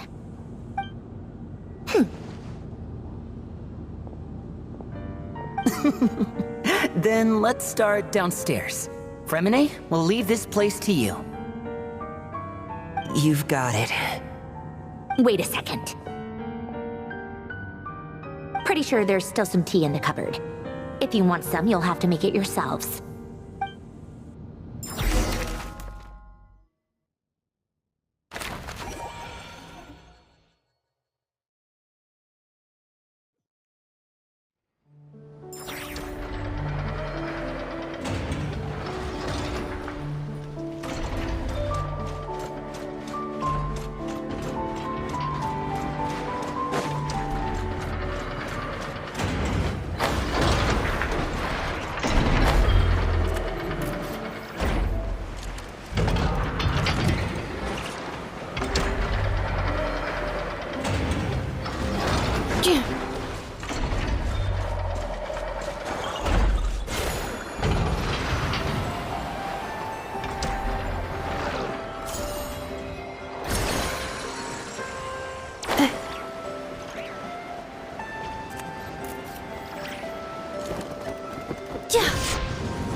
It's a relief to see you all made it back in one piece. Huh? Feels like there's quite a few people missing. Where's Flint's and the others? And what about Nefer? I returned ahead of them. Flint is helping Aino and Anefa to set up the decoys and buy us some time. As for Miss Nefer... Boss is still wrapping things up on her end. She sent us back to fill you all in on the top secret intel we've been gathering. I see. Then let's get right into it. But first, who do we have here? You brought someone else in to help? Greetings. I was invited here to help as a longtime Tea Party companion of Columbina's. You may call me Arlecchino. Surely it can't be. Those eyes. Oh, where have I seen them before? Wait, of course. In those memories we just saw. The only Arlecchino I know is the fourth of the Fatui Harbingers. So either you share a pretty uncommon name, or you're more than just a Tea Party buddy. You are well informed, Grandmaster. A man from Mondstadt living all the way out here in Nodcry, and yet the people and affairs of Snezhnaya seem to hold a special place in your heart. Oh, the feeling's mutual. Sounds like you know all about who I am, too. A Fatui harbinger. The atmosphere in here just got really tense. Guess we can't just start trusting Fatui harbingers, even at a time like this. I must admit, though, I'm a little curious. Seeing as the moon goddess no longer belongs to the Fatui, what makes you so willing to put your neck on the line here? Nor does Nodcry belong to Mondstadt, Mr. Varka. Yet still, you're fighting for it all the same. Things don't always have to have a tangible payoff. Sometimes, stopping things from spiraling out of control is a higher priority than chasing the spoils of victory. Of course, I can't say there's nothing in it for me at all. But that's between Columbina and myself.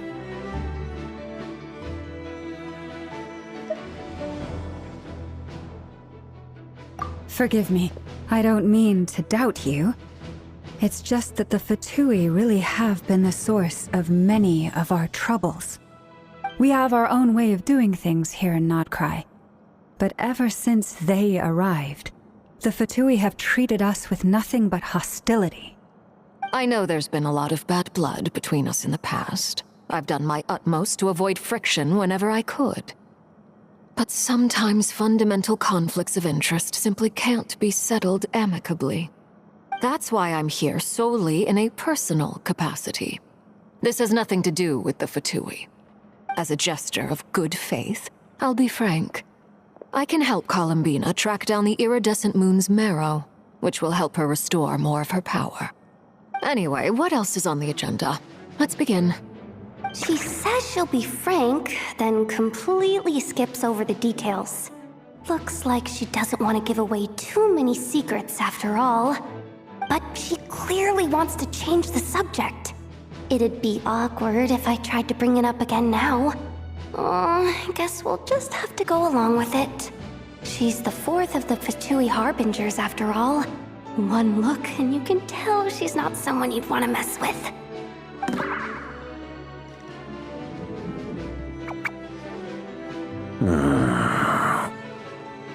Well, since Miss Arlecchino sounds confident in her ability to handle that, we'll proceed to the next topic. Yehoda, time to share that top-secret intel. Alright, listen up everyone.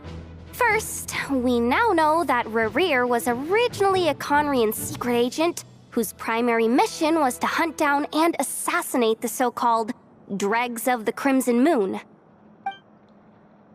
The Dregs of the Crimson Moon? Mm-hmm. In the memories, there was a lot of talk about the Crimson Moon and Eclipse, and a whole bunch of other stuff from the time of Conria. To my knowledge, those were the names of two different Conrian dynasties.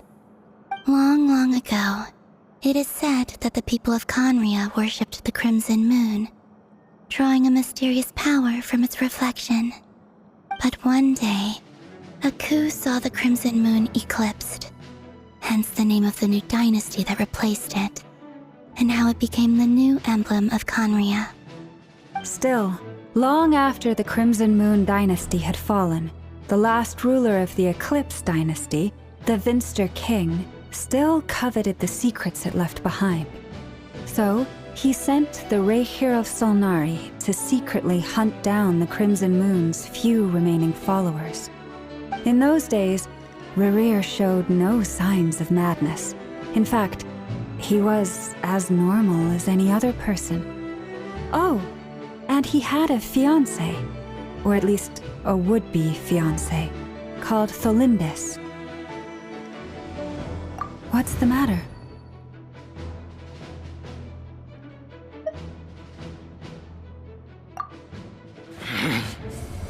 Verfnir, Freundade, Tholindis.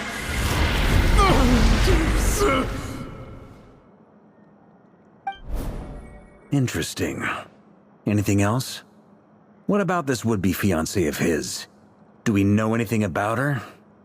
Well, she was a researcher at the Universitas Magistrorum, but it felt like she was hiding some kind of secret.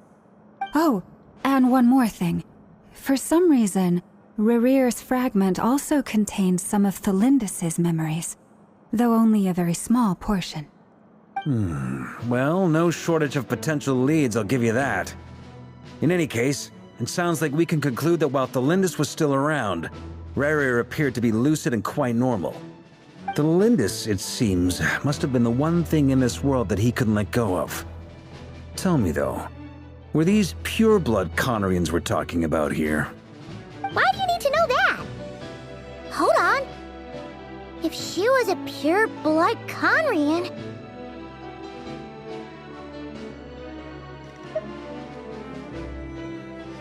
Oh yeah!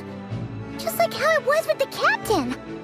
If we could somehow find her, do you think there's any chance Rerir might regain some of his sanity? It's possible, but it would take a miracle. We can't pin all our hopes on that. That merchant who Nefer knows, Dori Sangama Bay. Maybe we could hire her to look into it. All right then. Let's keep working in our separate teams. Traveler, Paimon, Kutar, and Miss Arlecchino will go look for the iridescent moon's marrow. As for the others... On the way over here, I noticed that the wild hunt monsters had grown even more frenzied in their search for Kutar. At this rate, the people living here will be in grave danger too. So I'm thinking of gathering together some of our followers to go wipe them out.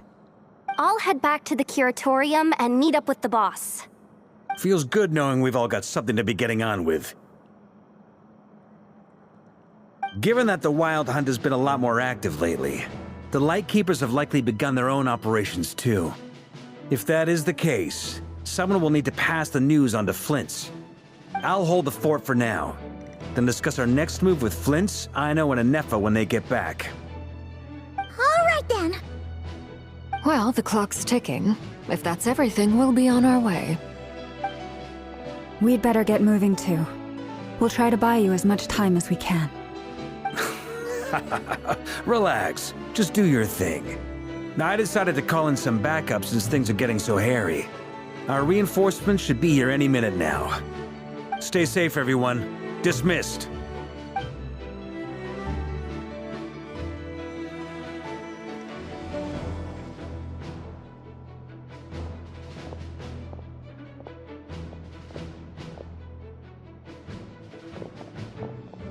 We're back. Did we get here a little early? Or a little late?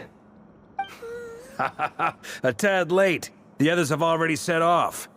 To summarize, our resident moon goddess has found us a new ally, and Boss Nefer has uncovered some promising info. Everything going smoothly on your end? Not great. I don't know how long we can stall them for. The decoys are getting taken out way faster than we imagined. I'm gonna make some more later, but I need a timeout first. I'm so tired right now. Oh, right! Inefa, could you fill in Uncle Varka on what we just discussed with Flint's? Sure. Uncle Varka, you previously told us about how when you went to investigate a source of the Wild Hunt in Amsvartnir, you discovered that it was just a diversion.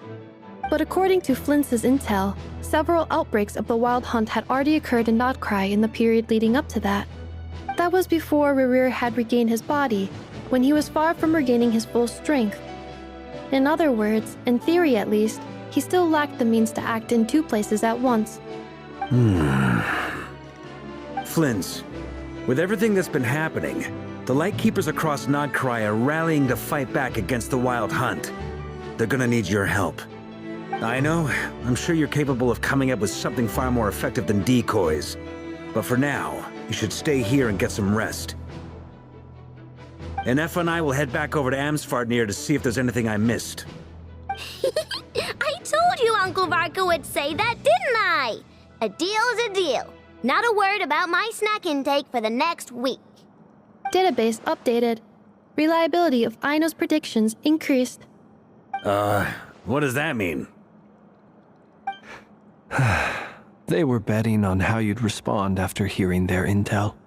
Ugh, it's the obvious choice, isn't it? That's hardly worth betting on. We already decided that Anefa should go investigate the situation over at Amsfartnir on her own. You might as well stay here and keep watch. Someone needs to hang back and oversee our strategy meetings. And besides, you still haven't fully recovered from ambushing Rerir. So I've ended up with the easiest assignment. Well, I appreciate it, everyone. See you when you get back.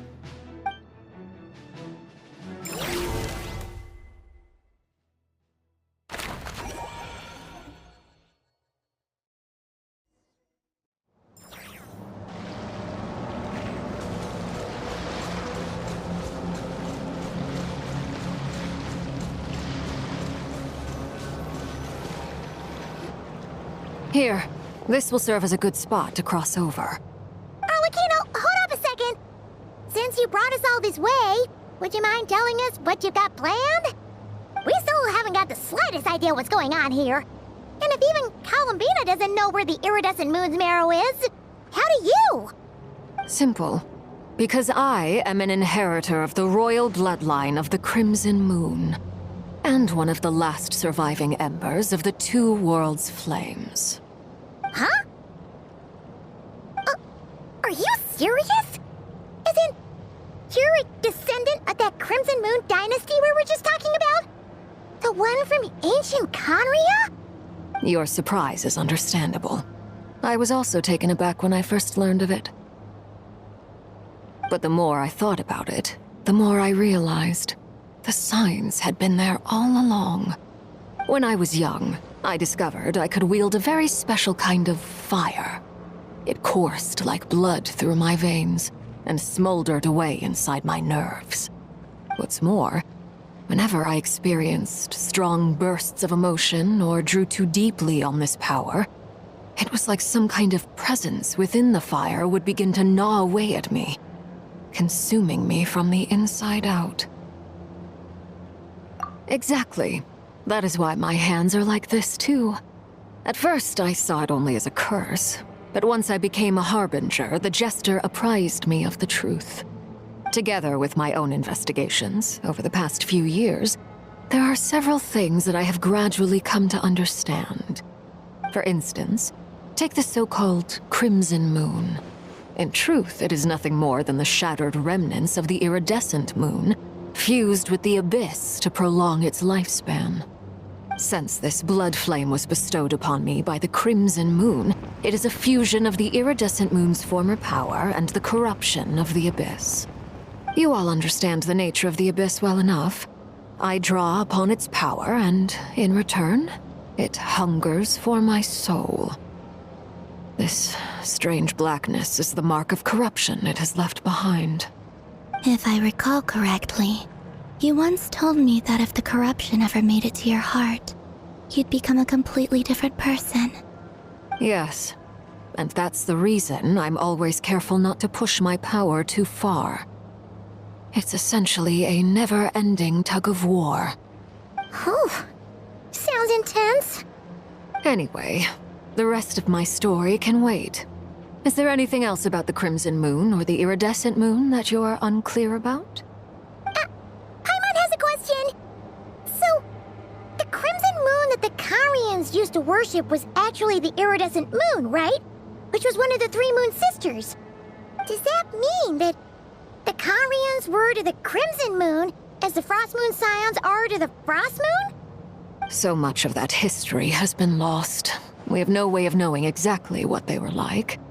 But I would suspect that the Conrians weren't as devout in their moon worship as it might appear. The iridescent moon's remains simply served as their link to the abyss. Later on, perhaps someone discovered a way to make direct contact with the abyss. Or maybe there was some kind of ideological divide. Either way, a dissenting faction staged a coup and drove out the royal heirs of the Crimson Moon dynasty.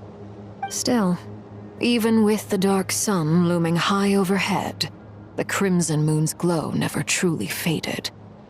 If you want living proof, it's standing right before you.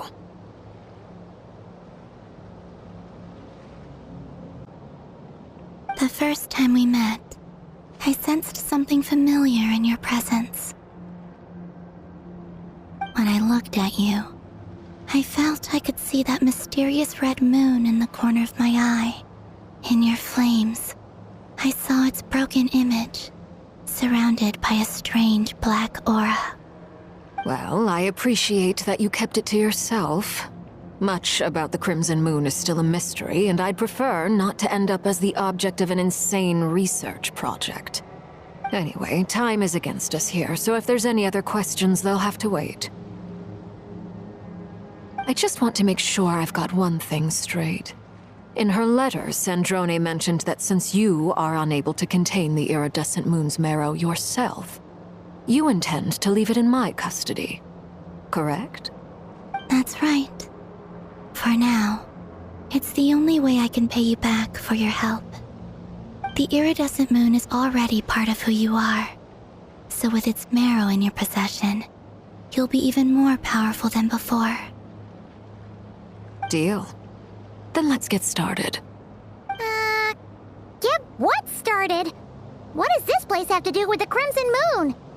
When I first became a Harbinger, the Jester gave me a book called Paranhari, also known as Leobranto Innamorato. You should be able to buy a copy next time you're in Fontaine. It's a love story set in the Crimson Moon era, but setting aside the tangled romances of its characters, it also records a few interesting details. In the Crimson Moon era, or so the story goes, there was an orphanage that received children from beyond the bounds of this world, and subjected them to a peculiar induction ceremony. Beyond the bounds of this world? For real? And what kind of induction ceremony? The Crimson Moon sages looked beyond this world for beings with powers that surpassed the gods. But fearing they might lose control, they subjected these children to a process of refinement. They made these children crawl up a fireplace and kept asking them, "Have you died? Did you see it?" Until they finally admitted to having died and seen a crimson moon. The adults embraced the children who passed the ritual, telling them, "Within the fireplace, you have traversed the flames between two worlds. Here and now, you are born anew." The book leaves much unsaid, but I suspect that this was their way of branding the children they had enrolled, leaving an indelible mark upon them so that they would forever live in the Crimson Moon's light. That explains why I can't sense the Crimson Moon's marrow in this world. It makes sense that it would be sealed in a special space that can only be accessed temporarily through some kind of ritual. But there's no fireplace here. Do you see a chimney anywhere? Oh, are we supposed to build it ourselves? Okay, fine. Paimon will go find some bricks. That won't be necessary. The fireplace is purely symbolic. The key to the ritual is crossing the flames between two worlds. In other words, the flames that burn within me. Those burned away by such flames leave behind a kind of ghostly afterimage in the world. In the days of Conria, people believed they could be used to bridge the gap between the two worlds of life and death. In short, I can open a passage to that space for you. That's the easy part. The catch is I'll need to stay on this side to keep the passage open, so I won't be able to come with you. Once you're inside, you'll have to find your own way. Very well. Then I'll open it up. Traveler, spare me a little more moonlight if you would. I may need it.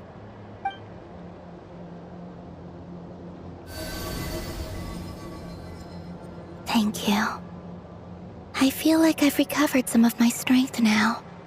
It should be enough to move us across short distances and confront whatever dangers might await.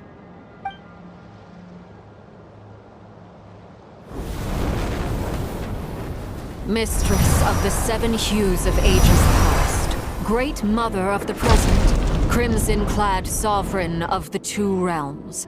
By fire severed, by fire renewed. I offer myself now and beseech your descent.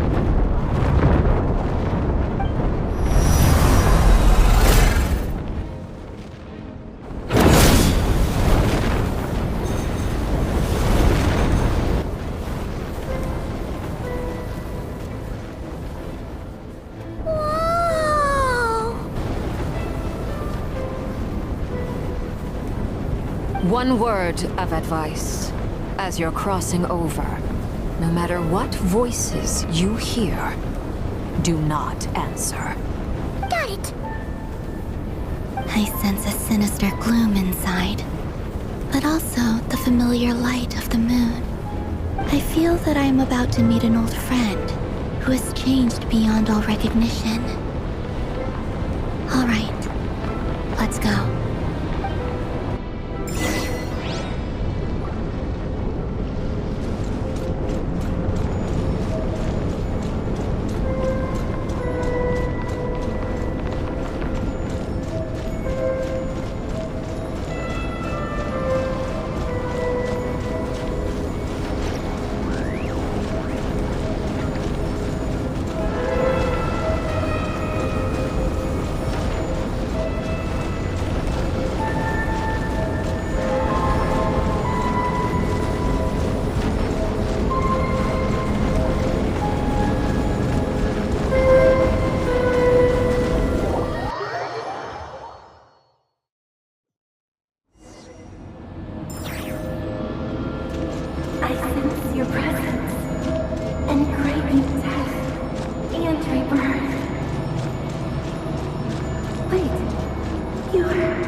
Like mummified remains. Iridescent moon. Was this truly what you wished for?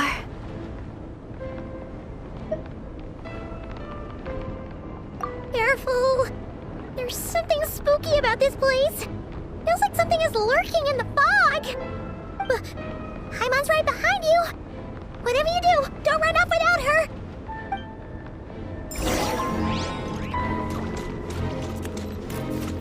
By the way, Columbina, didn't you tell us that the iridescent moon had shattered into pieces?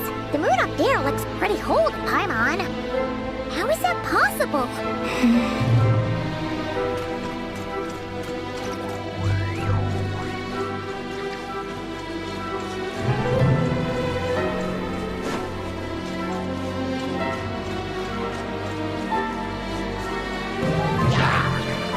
Insulation chamber deployed.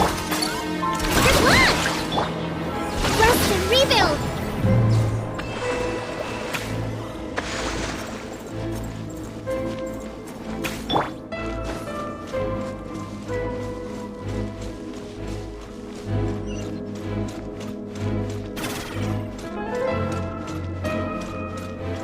Accelerating. Just like I thought. It was only a facade.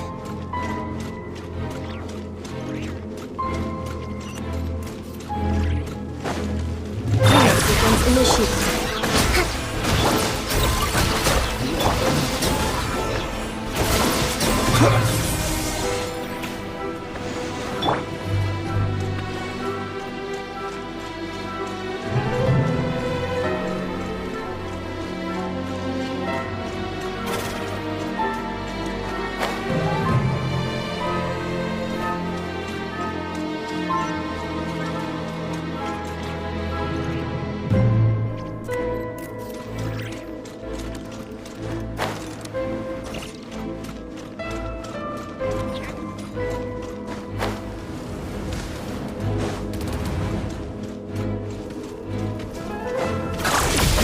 Allow me!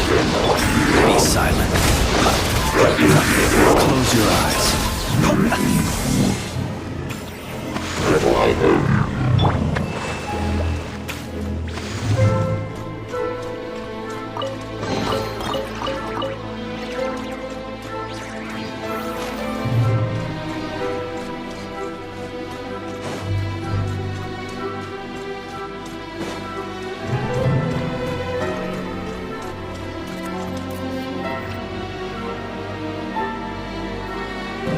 Huh?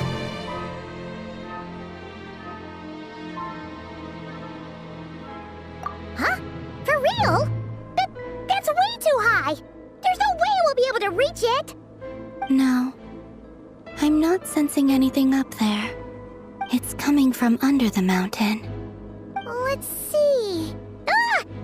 There's some kind of weird shadow over the water! Wait, see that? Looks like a mechanism of some sort. Let's check it out!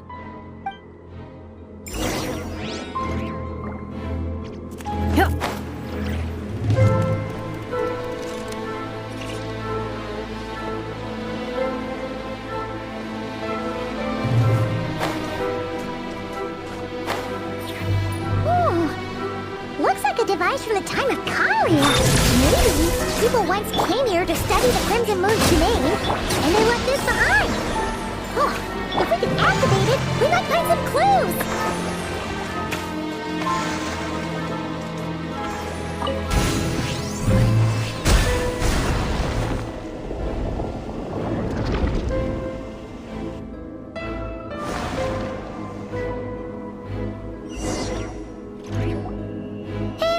Look at that!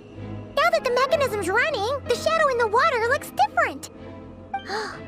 Do you think these mechanisms might be the key to unlocking the secret? Let's try to find more of them! Felindis, we'll leave the rest of the research in your hands. We'll be heading back now. I hope this isn't ruining date night. Ugh. Mind your own business.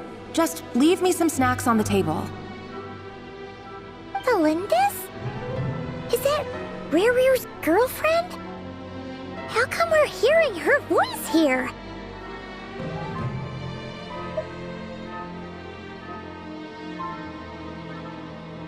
Oh yeah! So, do you think she was studying this strange space all along? The Abyss has made this space extremely unstable. Maybe that's why some of the things she said and did were preserved here. Like echoes, or after images. Whenever I see this view, it takes me back to a poem from my childhood. Waning moon, oh lifeless damsel, weeping on the mountain crest, mourning still in wistful tone, her fragile soul now laid to rest. For me, of all people, to be here investigating the mysteries of the Crimson Moon space. Is it a coincidence? Or something more?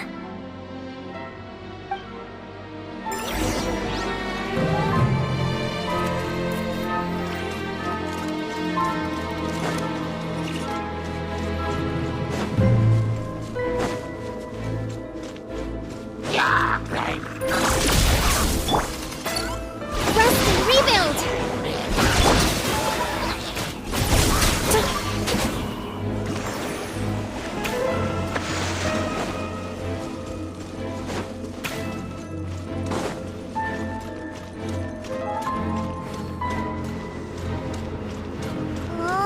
Looks like the Abyss has messed up this mechanism.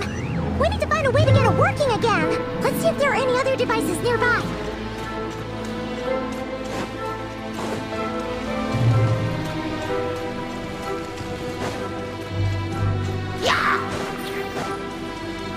Installation chamber deployed.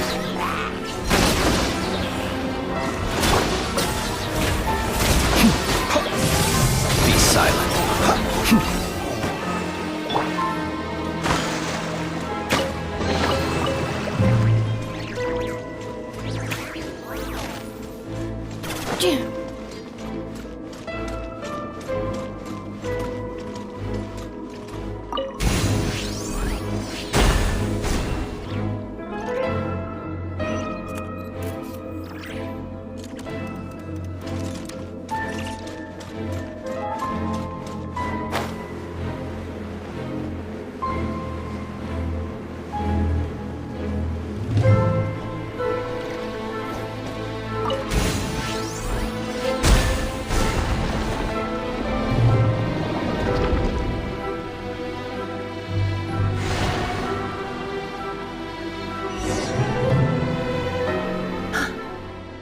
see.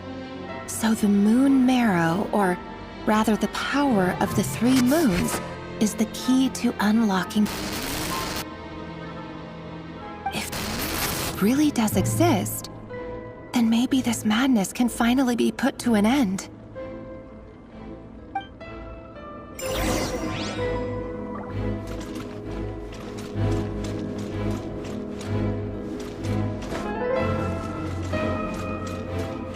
Accelerating.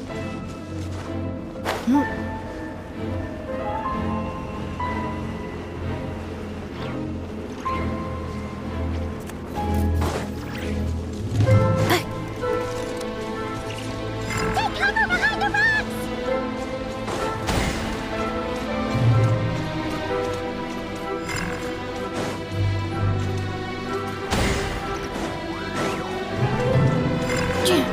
Defensive mode engaged.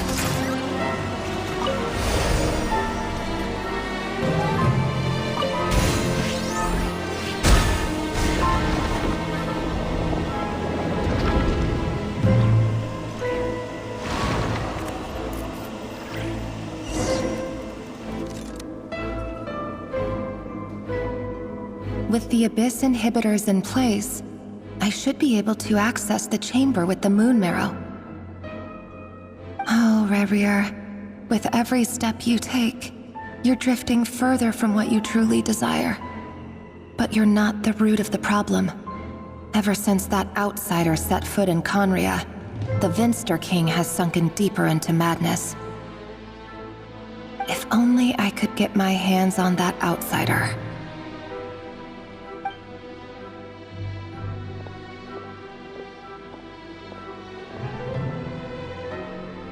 Hey look! The moon's reflection is back to normal! Alendis' voice mentioned a chamber with the moon marrow. Do you think maybe it's hidden in the moon's reflection? It must be. For within it, I sense the fragile aura of a dying soul. Then there's no time to lose! Let's go!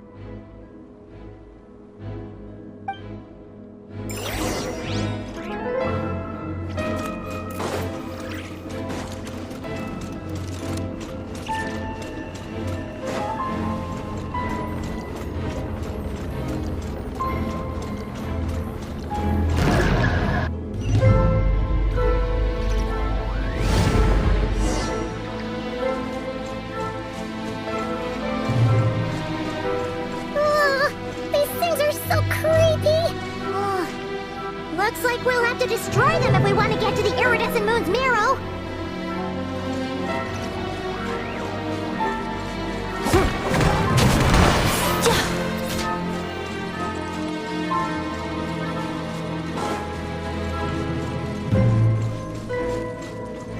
Yeah.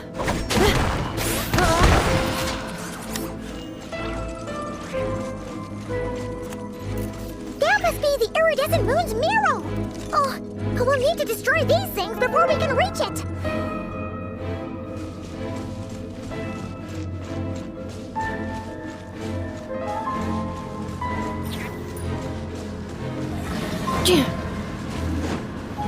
Accelerate installation chamber deployed. Look, your rainbow! You on this! Observe. Be silent.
sequence initiated.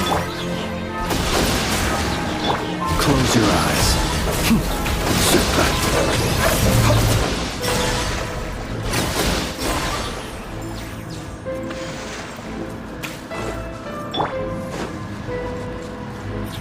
Accelerating. Defensive mode engaged. Be silent. Observe.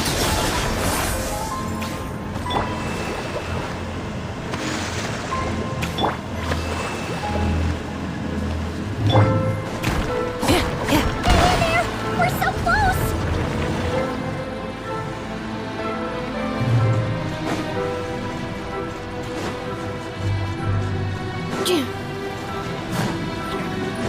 Installation chamber deployed. Lash attack!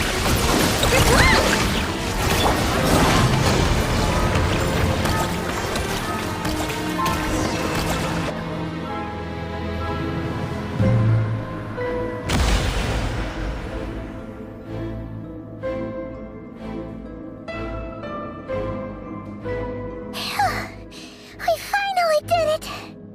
The iridescent moon's marrow, still burning away like an undying flame, yet now contaminated by the abyss. It has taken on a new form entirely. If we can purify the abyssal power within, we should be able to obtain its untainted essence.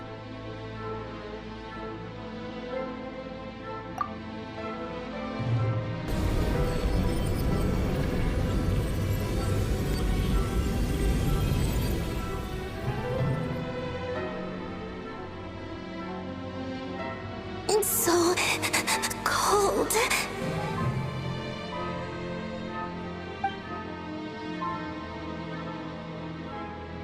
Is it you? Are you here? Huh?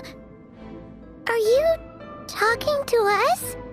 At long last, I can see you once more. Our fates have crossed, and I am finally free. I'm sorry, I lied to you. Even knowing what was to come, I still couldn't let go of the fear in my heart as death drew near. The moment the moon shattered, my body began to split apart piece by piece.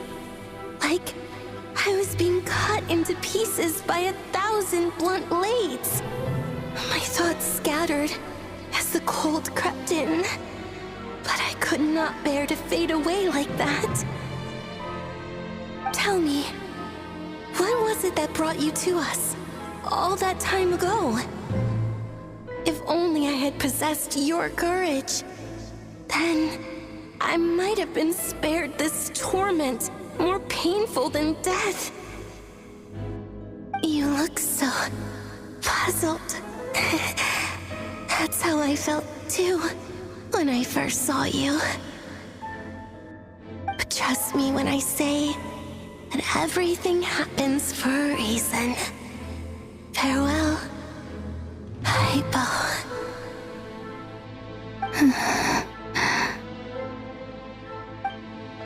What was that all about? Was that the goddess of the iridescent moon? Oh, it sounded like she was speaking to a long-lost friend. But none of us have ever met her before, right? Perhaps. She took me for the goddess of the frost moon she once knew. For a fading soul like hers, our auras must be too similar to tell apart. But anyway, we've got the iridescent moon's marrow now. That should help you regain your strength, right? Alright, time to leave this place and meet back up with Arlecchino. Let's go!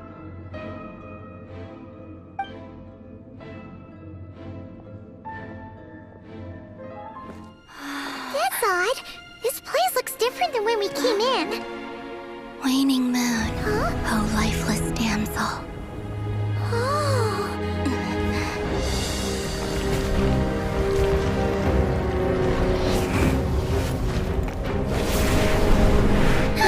Hurry! The place is collapsing!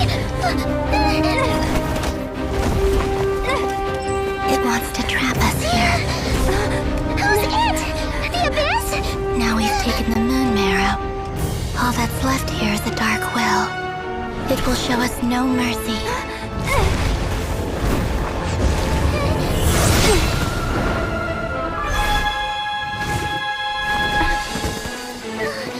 Give it back!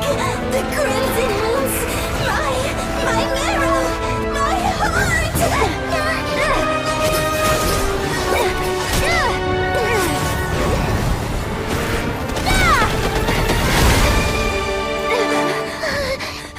Finally! Huh? Oh no! The exit's blocked! They're back! Now what do we do? This is where you fall. Witness my rise. What are you waiting for?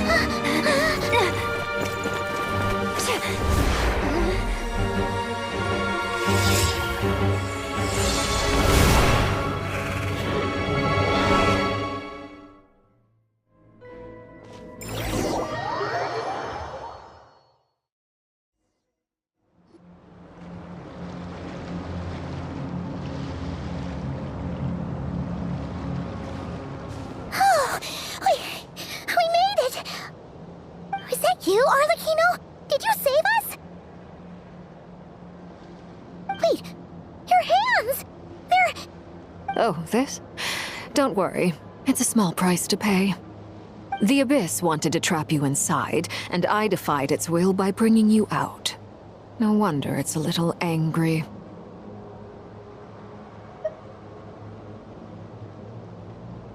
No.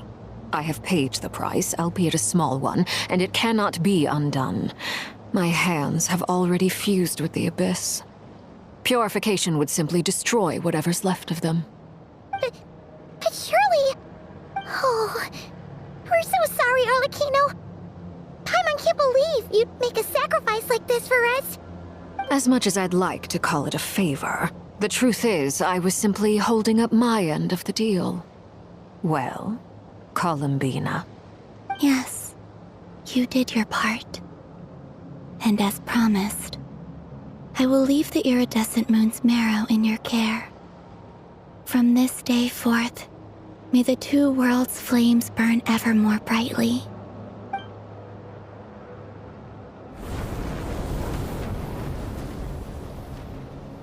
I'll take that as a blessing.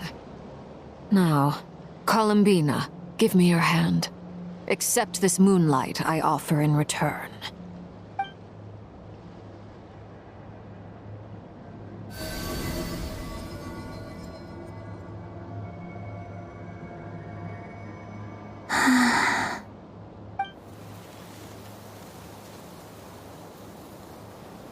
Feeling stronger?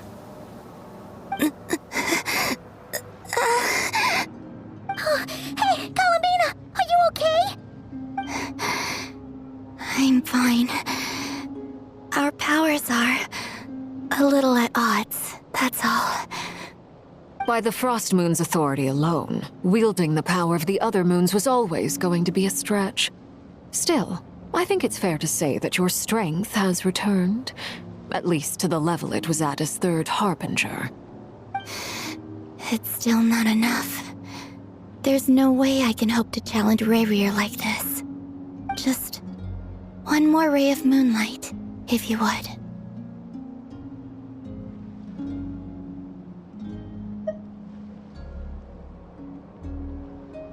It's okay. I can take it.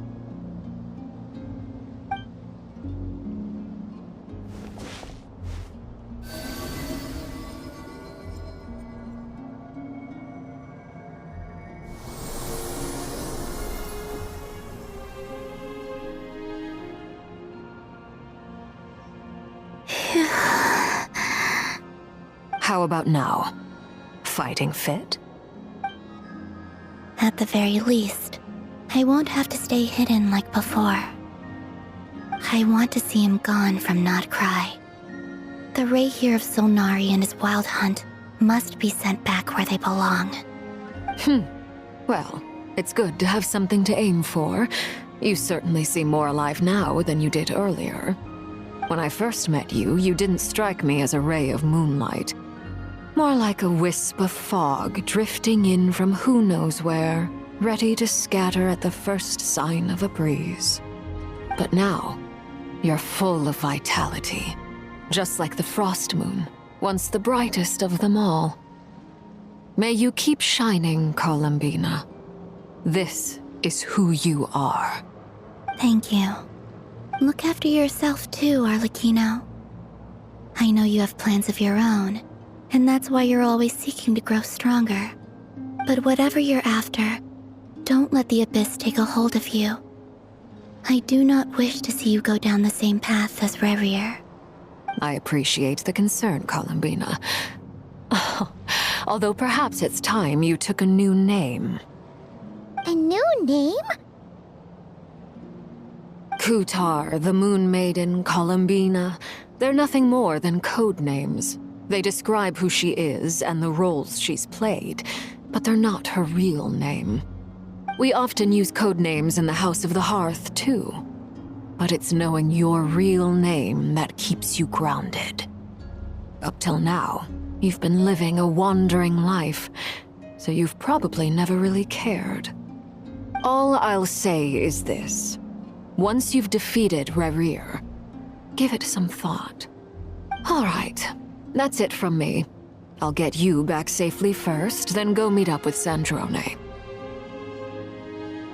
You're the best! I appreciate the gesture. It speaks to your good character. Anyway, let's get going. There are more urgent things to do right now than trade compliments.